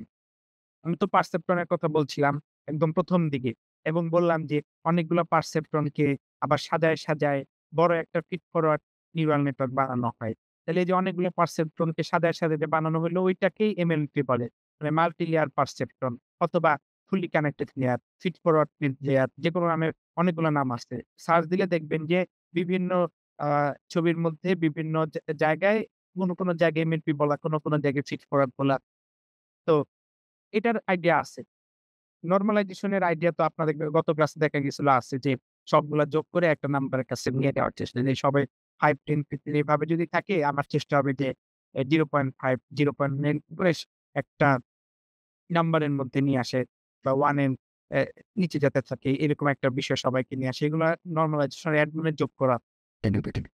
এই ৩ টা এটাও কারো বুঝতে সমস্যা নেই আশা করি। লিনিয়ার মানে হলো লিনিয়ার একটা ফাংশন যে অনেকগুলা ভ্যালু আছে তাদের সাথে অনেকগুলো ভ্যালু গুণ দিয়ে আবার যোগ করা। এটা লিনিয়ার আ আ ফাংশনের কাজ বা লিনিয়ার ফাংশন আমরা ছোটকালে পড়ছেন যে ফাংশনটা দিয়ে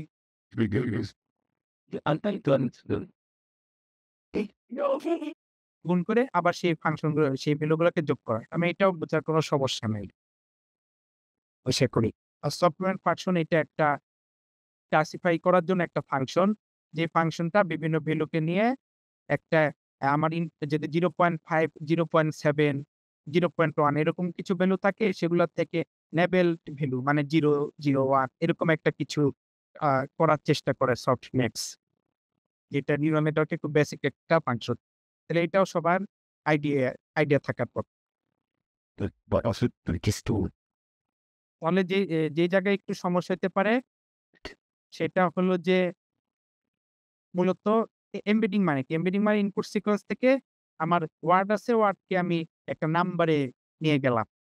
প্রত্যেকটা ওয়ার্ড 1 ফুডকে আমি 1 বললাম, তারপরে ফিশকে আমি 7 বললাম। এরকম এই এমবেডিংটা জেনারেট করার জন্য আবার অটো এনকোডার বা অন্য কিছু থাকে যেগুলা বা বিভিন্ন টেকনিক থাকে। তো সেটা আ কে খুব সিম্পল টেকনিক হইতে পারে। এবং সামনে আমি অটো এনকোডার সম্পর্কে বলব এমবেডিং জ্ঞান করার জন্য একটু পরে আছে। তো এরকম কোন একটা এমবেডিং। তো এটাও হয়তো সমস্যা হবে না বুঝতে। পজিশনাল এনকোডিং অর্থ হলো কোন পজিশনের কতটা ভ্যালু আছে বা কোন পজিশনের আ ইম্পোর্টেন্স কত। এরকম একটা বিষয় হলো পজিশনাল এনকোডিং। কিন্তু এখানে এবং এটা তার যেকোনো একটা এটা প্রসেস না। এটা হলো একটা এনকোডিং ওই ওয়ার্ডটার জন্য ইনপুট সিকোয়েন্স এর জন্য একটা এনকোডিং।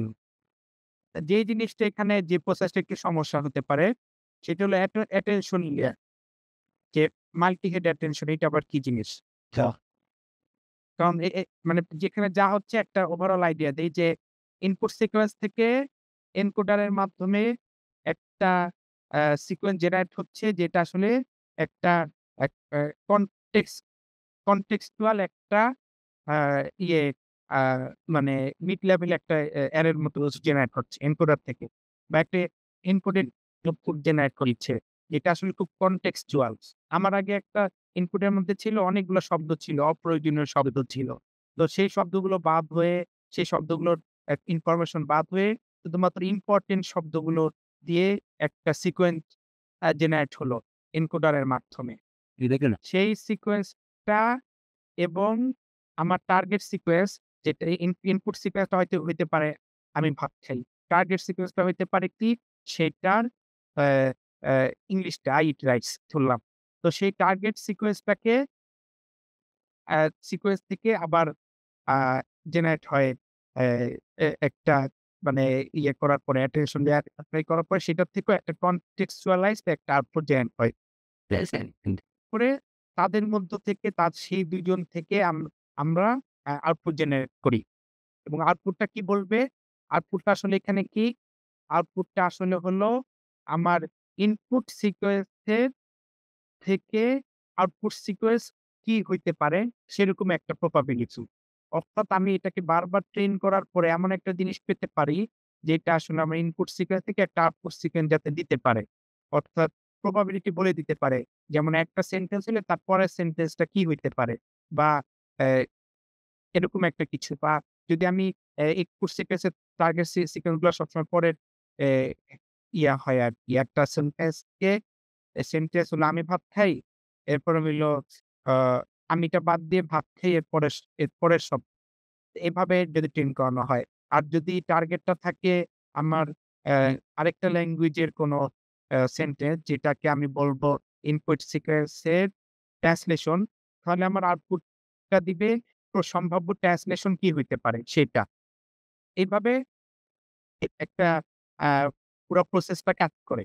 ট্রান্সফর্মের পুরো প্রসেসটা কাজ করে ওই ট্রান্সফর্মারের উপরে ভিত্তি করে অনেক কিছু বানানো পরে হইছে, যেমন পার্ট ল্যাঙ্গুয়েজ মডেল ট্রান্সফর্মের উপরে ভিত্তি করে বানানো হয়েছে অনেক বিখ্যাত ল্যাঙ্গুয়েজ মডেল।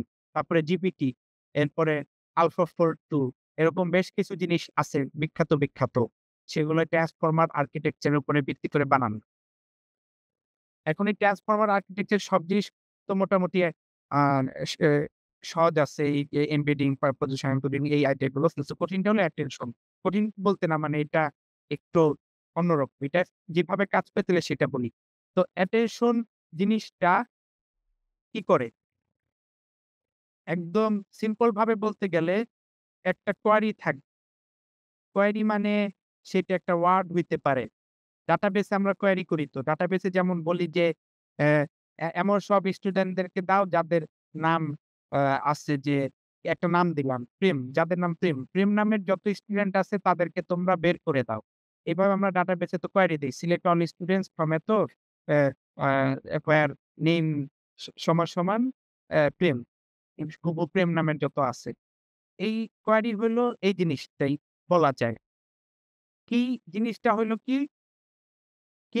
আমরা বলতে পারি? মূলত একটা বই বইয়ের যেরকম চ্যাপ্টার থাকে, চ্যাপ্টার হইলো কি?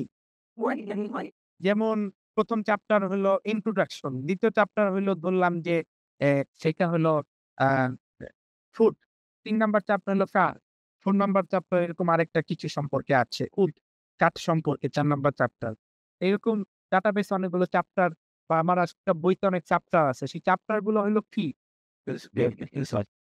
আর ভ্যালু হলো চ্যাপ্টারের ভিতরে যা আছে। ওই চ্যাপ্টারের ভিতরে অ্যা যেমন আমার ফুড চ্যাপ্টারের মধ্যে বিভিন্ন খাবার সম্পর্কে বলা আছে। এটা হলো ভি।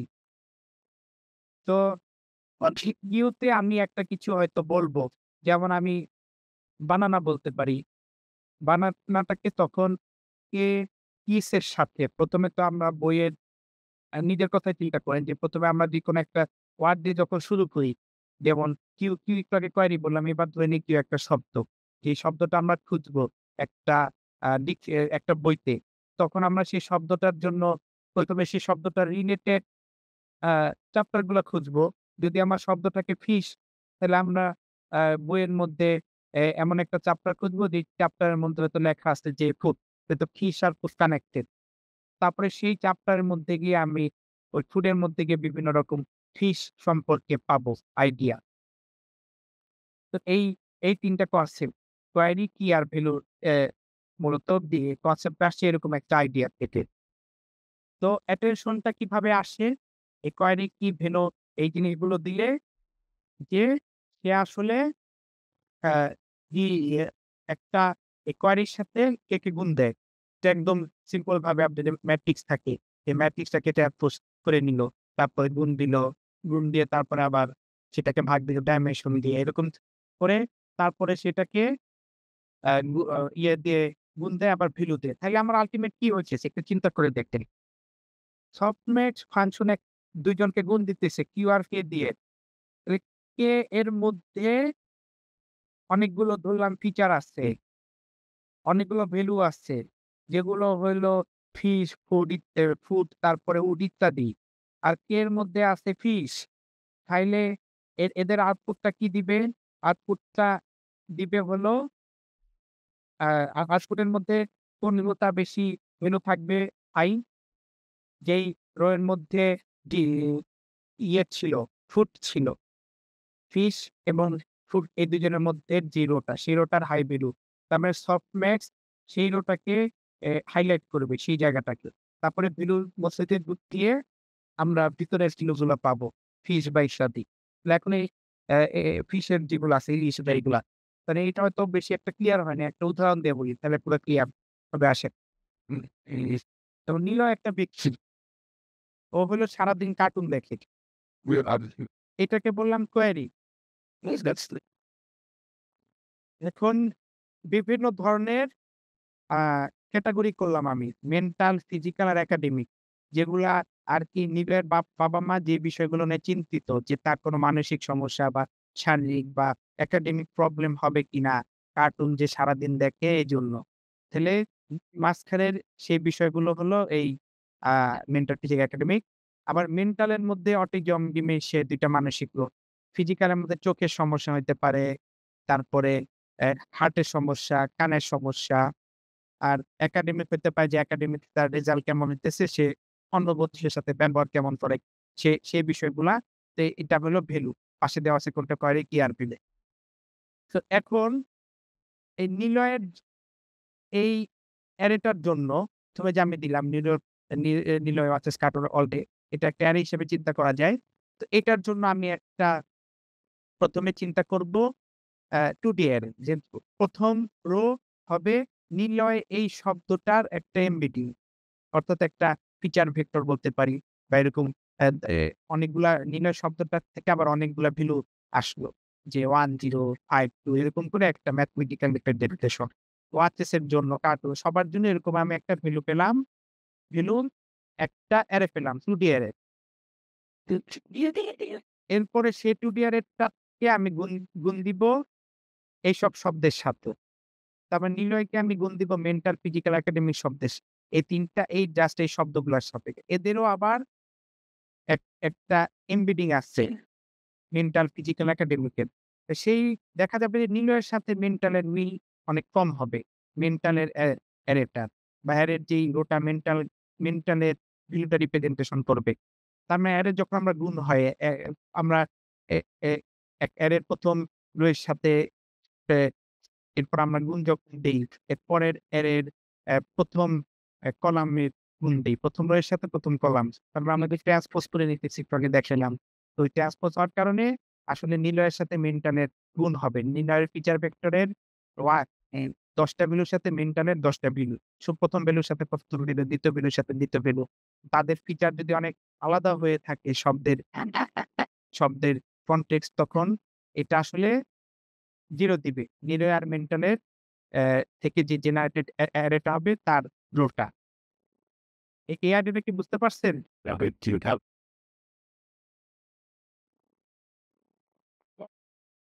হ্যালো? জি স্যার, বুঝতে পেরেছি। আর ওই তো ক্লিয়ারলি বুঝি নাই। আচ্ছা, তাহলে একটা ইয়ে দিয়ে বানাই।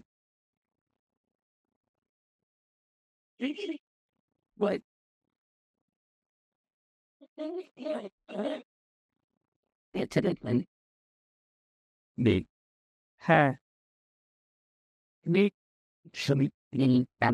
যেকোনো একটা শব্দ নিলাম, নিল।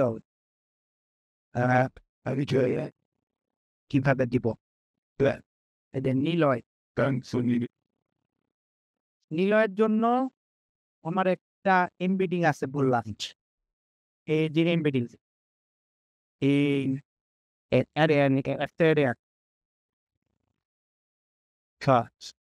এবার আমার আরেকটা ট্রান্সপোজ করা ম্যাট্রিক্স। সবার জন্য দিলাম। আমি সবগুলা ওয়ার্ডের জন্য। এই যে নিলয়, কার্টুন সবগুলা যে বললাম, প্রত্যেকটা ওয়ার্ডের জন্য আসলে কেন হইল। এই যে ১ম rho, 2nd, 3rd, 4th, 5th, 6, 7 সবগুলার হতে ১ম টা নিলয়ের। এরপরে হয়তো ওয়াচেস আছে, মানে কার্টুন যে সারাদিন দেখে সেইটা। এই যে ওয়াচ। ওয়াচের জন্য এই 2nd রোটা। তারপরে যে কার্টুনকে আমি সি দিয়ে বলতেছি। কার্টুনের জন্য 3rd রোটা। এইভাবে প্রত্যেকটা শব্দ থেকে আমি একটা অ্যারে জেনারেট করলাম। যে অ্যারেটা আসলে এই শব্দটার কনটেক্সট কে বুঝায়। যেমন নিলে একটা নাম, তাহলে আমি ধরলাম যে নামের অ্যারেগুলো এমন হবে যার ১ম ভ্যালুটা 1, বাকি সবাই 0। তো হইতে পারে ওয়াচে এমন একটা হবে যে মাঝখানেরটা 1 পাবো। ওয়াচ মানে মাঝখানে 1 আর বাকি সবাই 0। ঠিক আবার কার্টুন হইলে হয়তো এইখানে 1 আর এইখানে 5 আর বাকি সবাই 0। এভাবে আমরা প্রত্যেকটা ওয়ার্ডের জন্য একটা অ্যারে পাই। এটা বুঝা গেছে?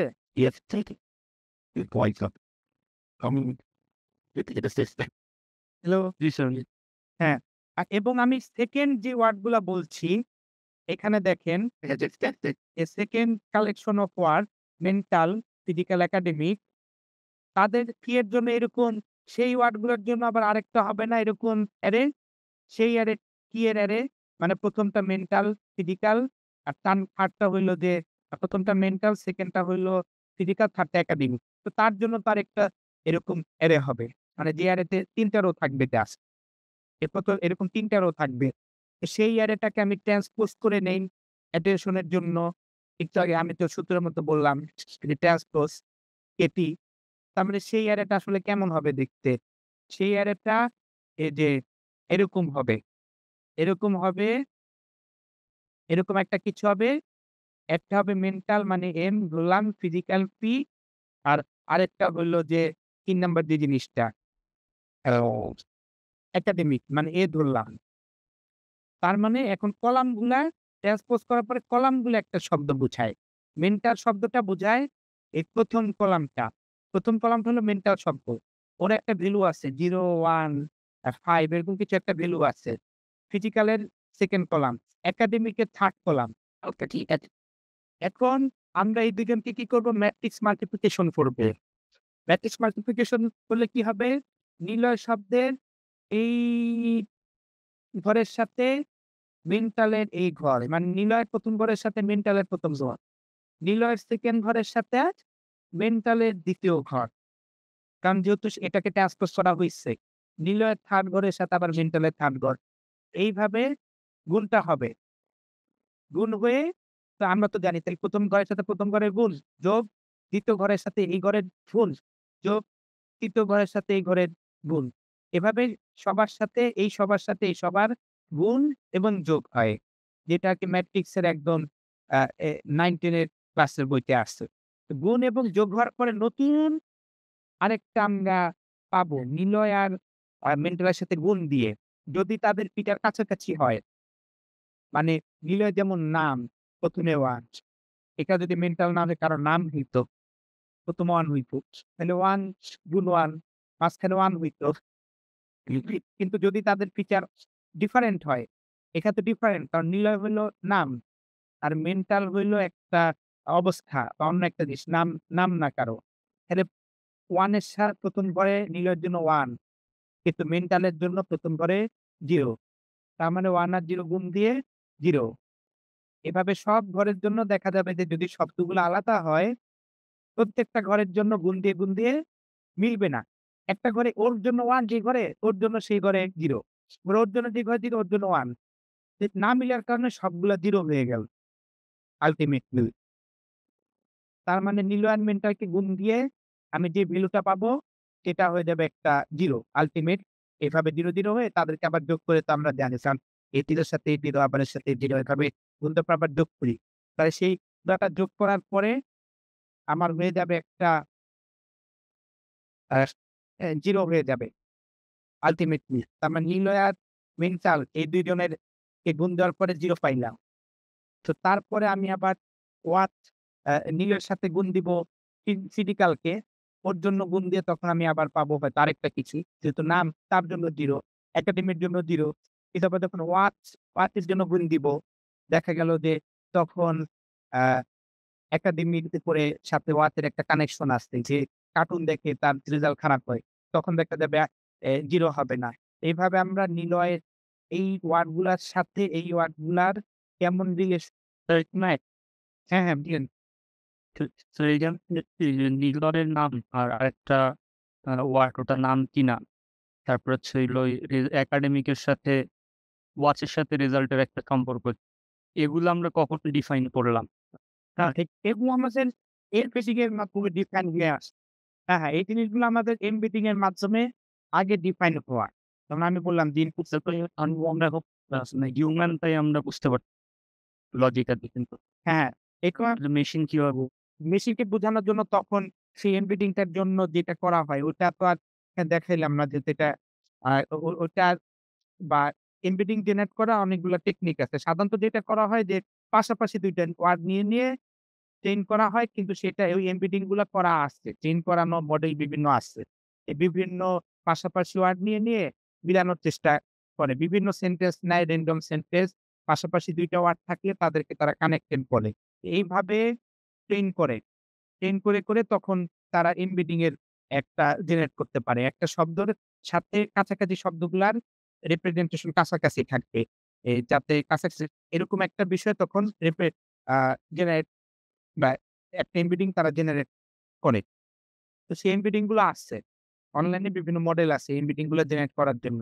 যে ইনপুট হিসেবে ওয়াচ দিলে ওয়াচের জন্য একটা অ্যারে চলে আসবে নিউমেরিক রিপ্রেজেন্টেশন এবং ওয়াচের জন্য যে নিউমেরিক রিপ্রেজেন্টেশনটা আসবে সেটার সাথে টিভির নিউমেরিক রিপ্রেজেন্টেশনটা অনেক মিল থাকবে।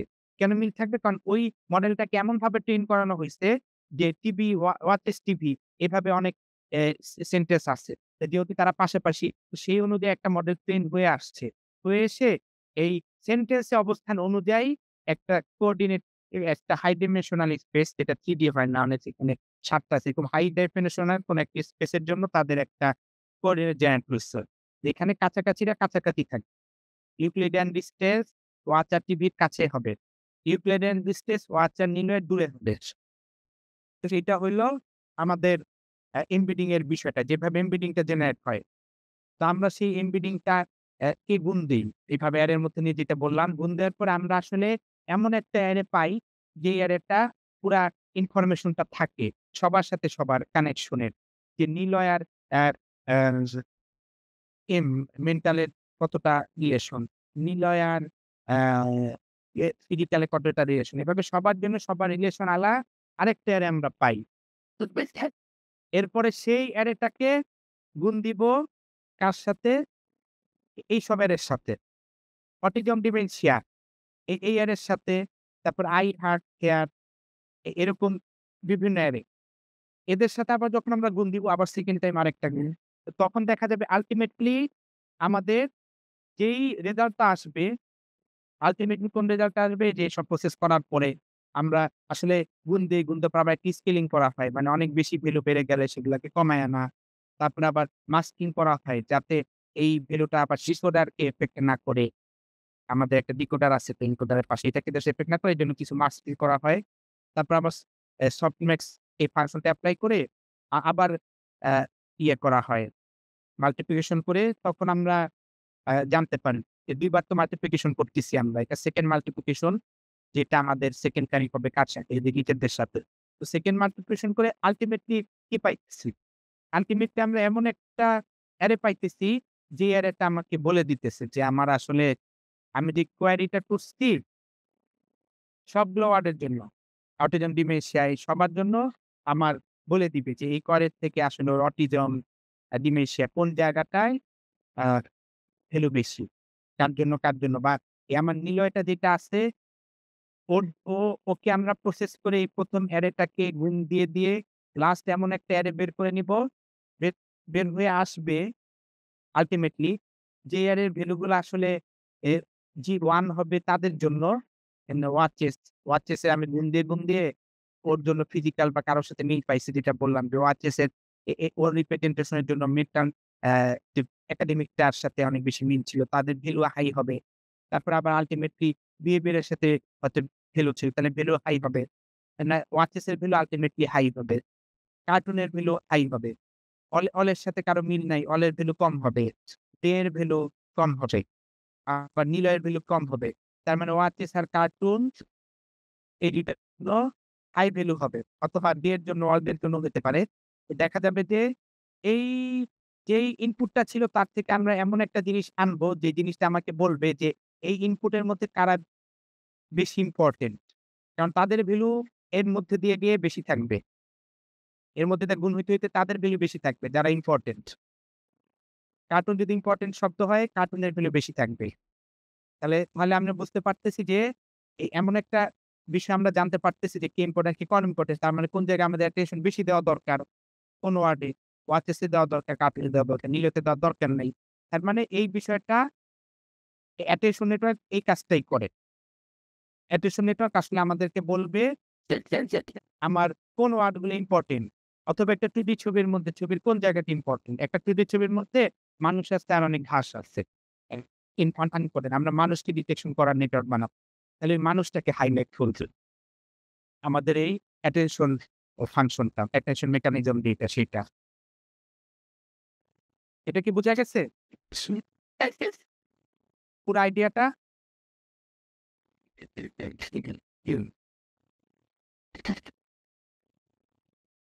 হ্যালো? আইডিয়া কি বোঝা গেছে? Yes sir. এরপরে এরকম কয়েকটা অ্যাটেনশন লেয়ারকে মিলায় মানে প্যারালালি চালায়। প্যারালালি চালায়ে তাদের কিছু, কিছু ভ্যালু আলাদা থাকে। ওই অ্যাটেনশন নেটওয়ার্কে যেহেতু রান করা হইলে কয়েকটা যে প্যারালালি আরকি লার্ন হয় কয়েকটা টেস্ট লেয়ার। এইজন্য তাদের তখন দেখা যায় অ্যাকুরেসি বেশি হয় এইজন্য করছে যে তো এভাবে সেটাকে বলে মাল্টি হেড অ্যাটেনশন। এমনি এখানে আসছে এই যে মাল্টি হেড অ্যাটেনশন। এখানে এরকম অ্যাটেনশন আমি যে জিনিসটা করলাম প্রসেসটা এই হুবহু সেম প্রসেসই ঘটে কিন্তু কয়েকটা অ্যা প্যারালালি চলে আরকি সেম প্রসেস। তো এখানে মাস্ট এই শব্দটা আলাদাভাবে বলছে যে এইখানে আসলে যাতে এ আমার অ্যাটেনশন এর মধ্যে ওকে টার্গেটের মধ্যে এমন কিছু যাতে দিয়ে না দেই, যেটা আসলে আ ইন্টারনাল ডিপেন্ডেন্সি সৃষ্টি করে। মানে আমি চাবো যে আমার কোনো একটা ওয়ার্ড থাকলে সেই ওয়ার্ড থেকে আউটপুট আসবে। অ্যা এ এ তে তে আমরা সেটাই চাবো। কিন্তু আমাদের তো আসলে টার্গেট ওয়ার্ড আল্টিমেটলি থাকবে। টার্গেট সিকোয়েন্স তো আমরা জেনারেটই করতে চাইতেছি। এজন্য ট্রেন করানোর সময় একটা মেকানিজম এপ্লাই করে যারা মার্জ করে দেয়। টার্গেট সেন্টেন্সটাকে এমনভাবে দেয় যাতে এই বিষয়টা সৃষ্টি না হয়। এই ডিপেন্ডেন্সিটা যে আমার টার্গেট সিকোয়েন্স পরে জেনারেট করার সময়ও দিতে হইতেছে। তাইলে আসলে তো থাকবে না। তাহলে ওই ডিপেন্ডেন্সিটা না করার জন্য মাল্টি-এটাটেশন এই বিষয়টা আসে। এইভাবে আরকি ওভারঅল ট্রান্সফরমার স্ট্রাকচারটা। এটা খুবই ইম্পোর্টেন্ট একটা স্ট্রাকচার।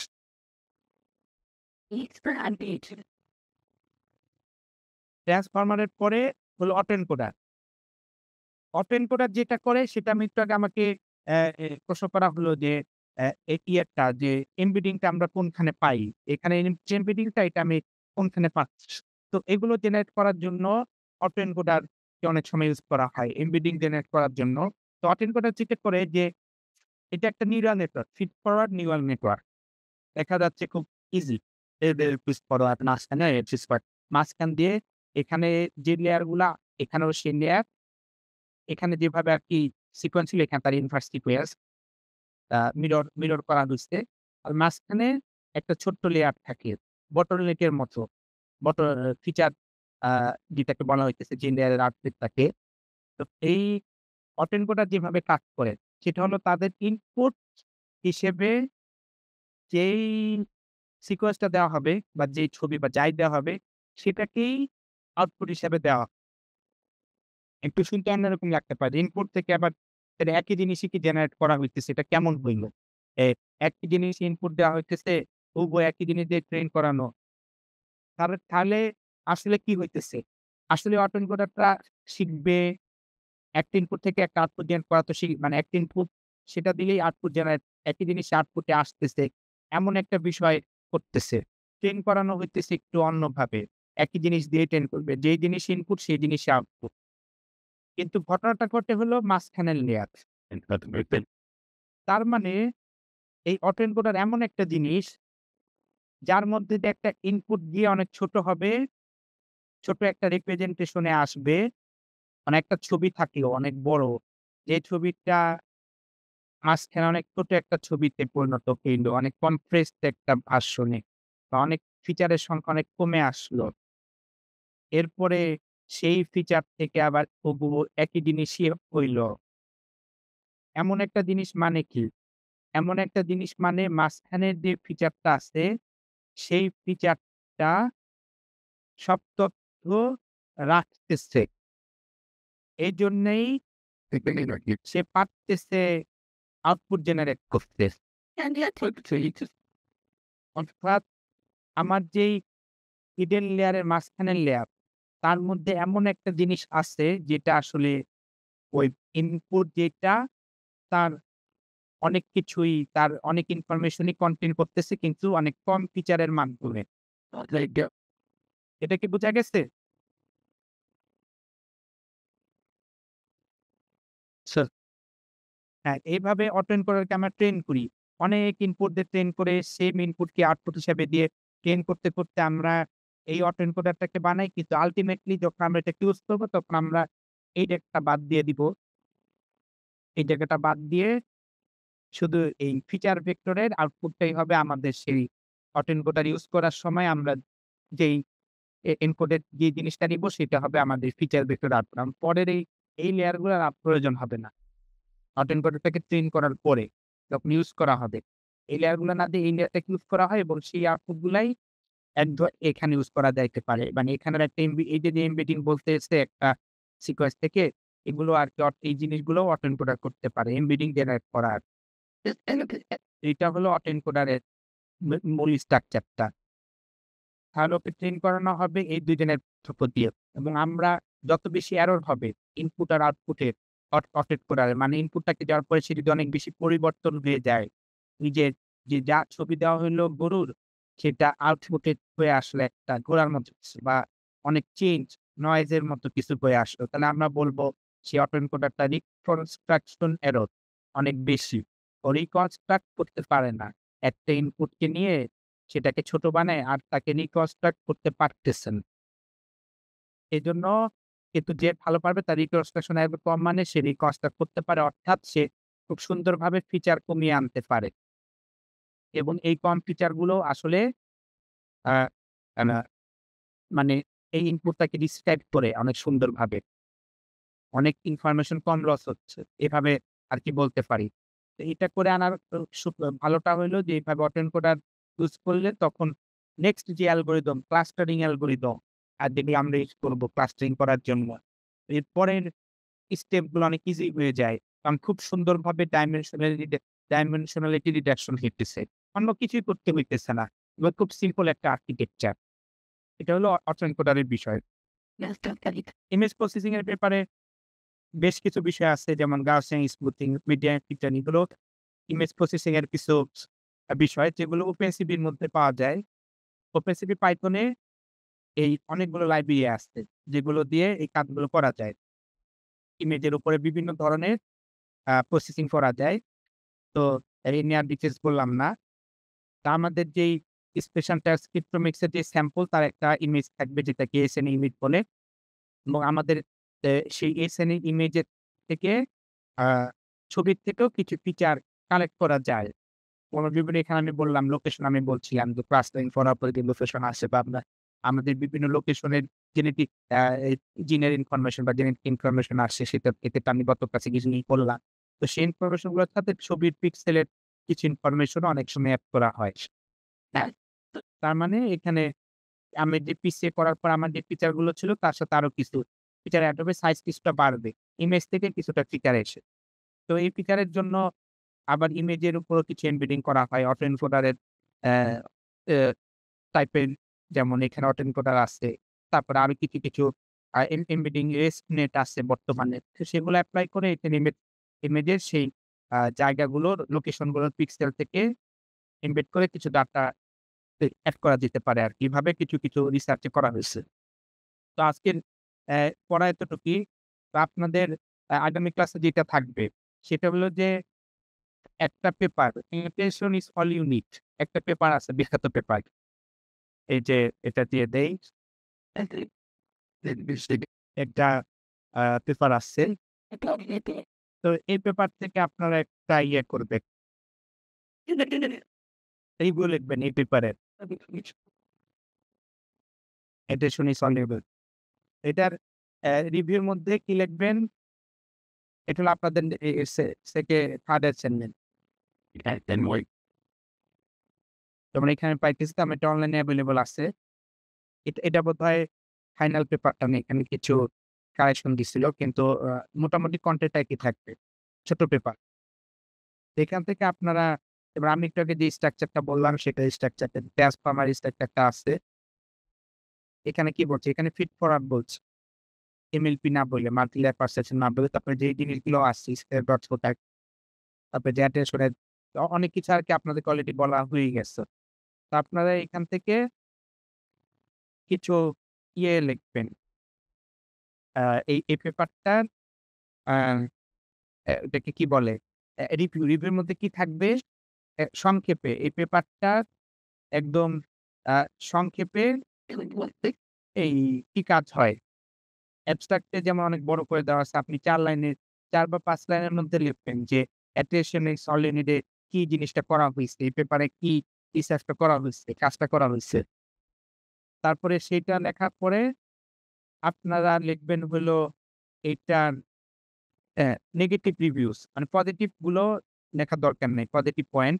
নেগেটিভ ৫টা বা ৬টা পয়েন্ট লিখবেন। মিনিমাম ৫টা। ৫টা পয়েন্টে যে এখানে কি প্রবলেম আছে, attention is all you need.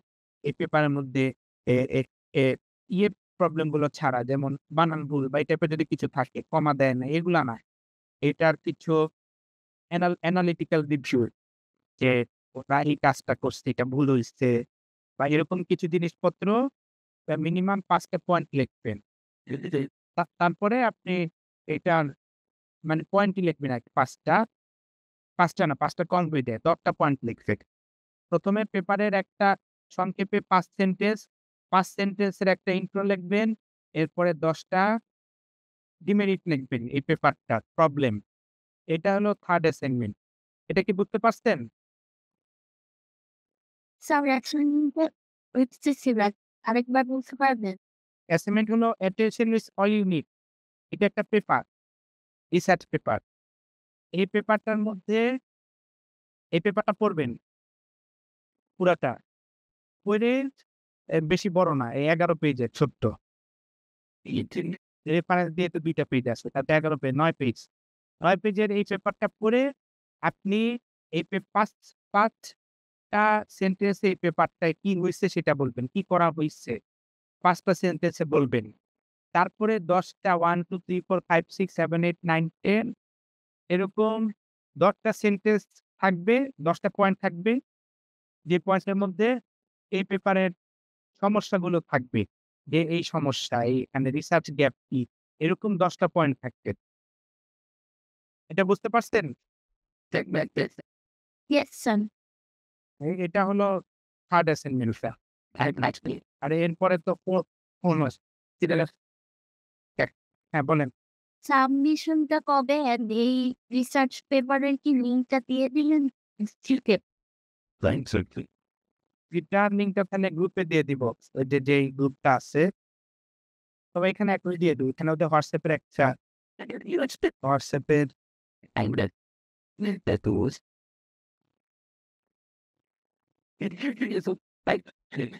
এইটা ৩টা বোর্ড করে এটা নাকি এখানে দিয়ে দিতেছি। হোয়াটসঅ্যাপের গ্রুপে দিয়ে দিচ্ছি। এখানে আপনার ইয়েটা আছে। পেপার লিঙ্কটা দিয়ে দিলাম। তো এটা দেখে পড়বেন। স্যার আমি তো হোয়াটসঅ্যাপ গ্রুপে নেই। হোয়াটসঅ্যাপ গ্রুপ ছিল? হ্যাঁ, একটা আছে তো। তবে ওটাতে ইমেইল করতে পারেন ওনাদের ইউনিভার্সিটির বুঝছেন? তাহলে এটা লিখবেন, এটার ডেডলাইন হলো আজকে ২৪ তারিখ। নেক্সট ক্লাস তো ২ দিন আছে। এই ২ দিনের মধ্যেই আচ্ছা একটু বাড়াই। এটা হলো আপনার আ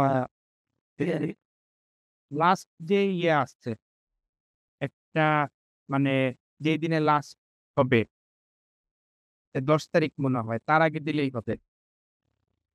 লাস্ট মানে ৪ টা ক্লাসের পরে তারপরে যেদিন পুরস্কার দেওয়া হবে কি, কি। তার থেকে দিলেই বা তার ২-৩ দিন আগে একটা ফাইন আমি দিয়ে দিব। এসে বেশ বেশ লম্বা টাইমই থাকবে। আজ থেকে আর ১০ দিনের বেশি থাকবে আশা করি। এটার জন্য। এখানে কোন কোয়েশ্চেন? হ্যালো? স্যার অ্যাসাইনমেন্ট গুলো কিভাবে কি করতে হবে? এটা কি স্যার ওই যে ক্লাসরুমে কি বলা থাকবে? হ্যাঁ, ১ম অ্যাসাইনমেন্টটার জন্য তো গত ক্লাসে বলছিলাম যে আজকে পর্যন্ত শেষ দিন ছিল। এটা ১ম অ্যাসাইনমেন্টের টাইমটা শেষ। আর 2nd অ্যাসাইনমেন্ট এটার জন্য আ আমি মানে এখনো টাইম দিই নাই। আরো ১০ মিনিমাম 10 ডেজ থাকবে আজকের থেকে এটার জন্য। একটা তাহলে দিয়ে দিই। একটা আ তারিখ দিয়ে দিই পুরা। একটু কমায় দিই। আপনার তাহলে এটা ১ সপ্তাহের মধ্যে আমি দিয়ে দিব। এটা ইয়ের মধ্যে ক্লাসরুমের মধ্যে দিয়ে দিব। ৩১ তারিখ আছে, ৩১ তারিখের আগে। তাহলে এই 2nd অ্যাসাইনমেন্টটা থাকবে।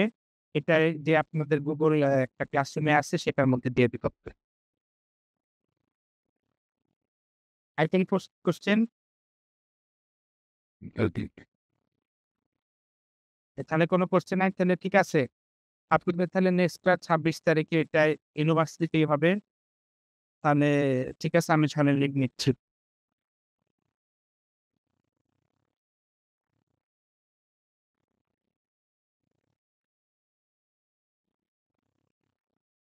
Thank you.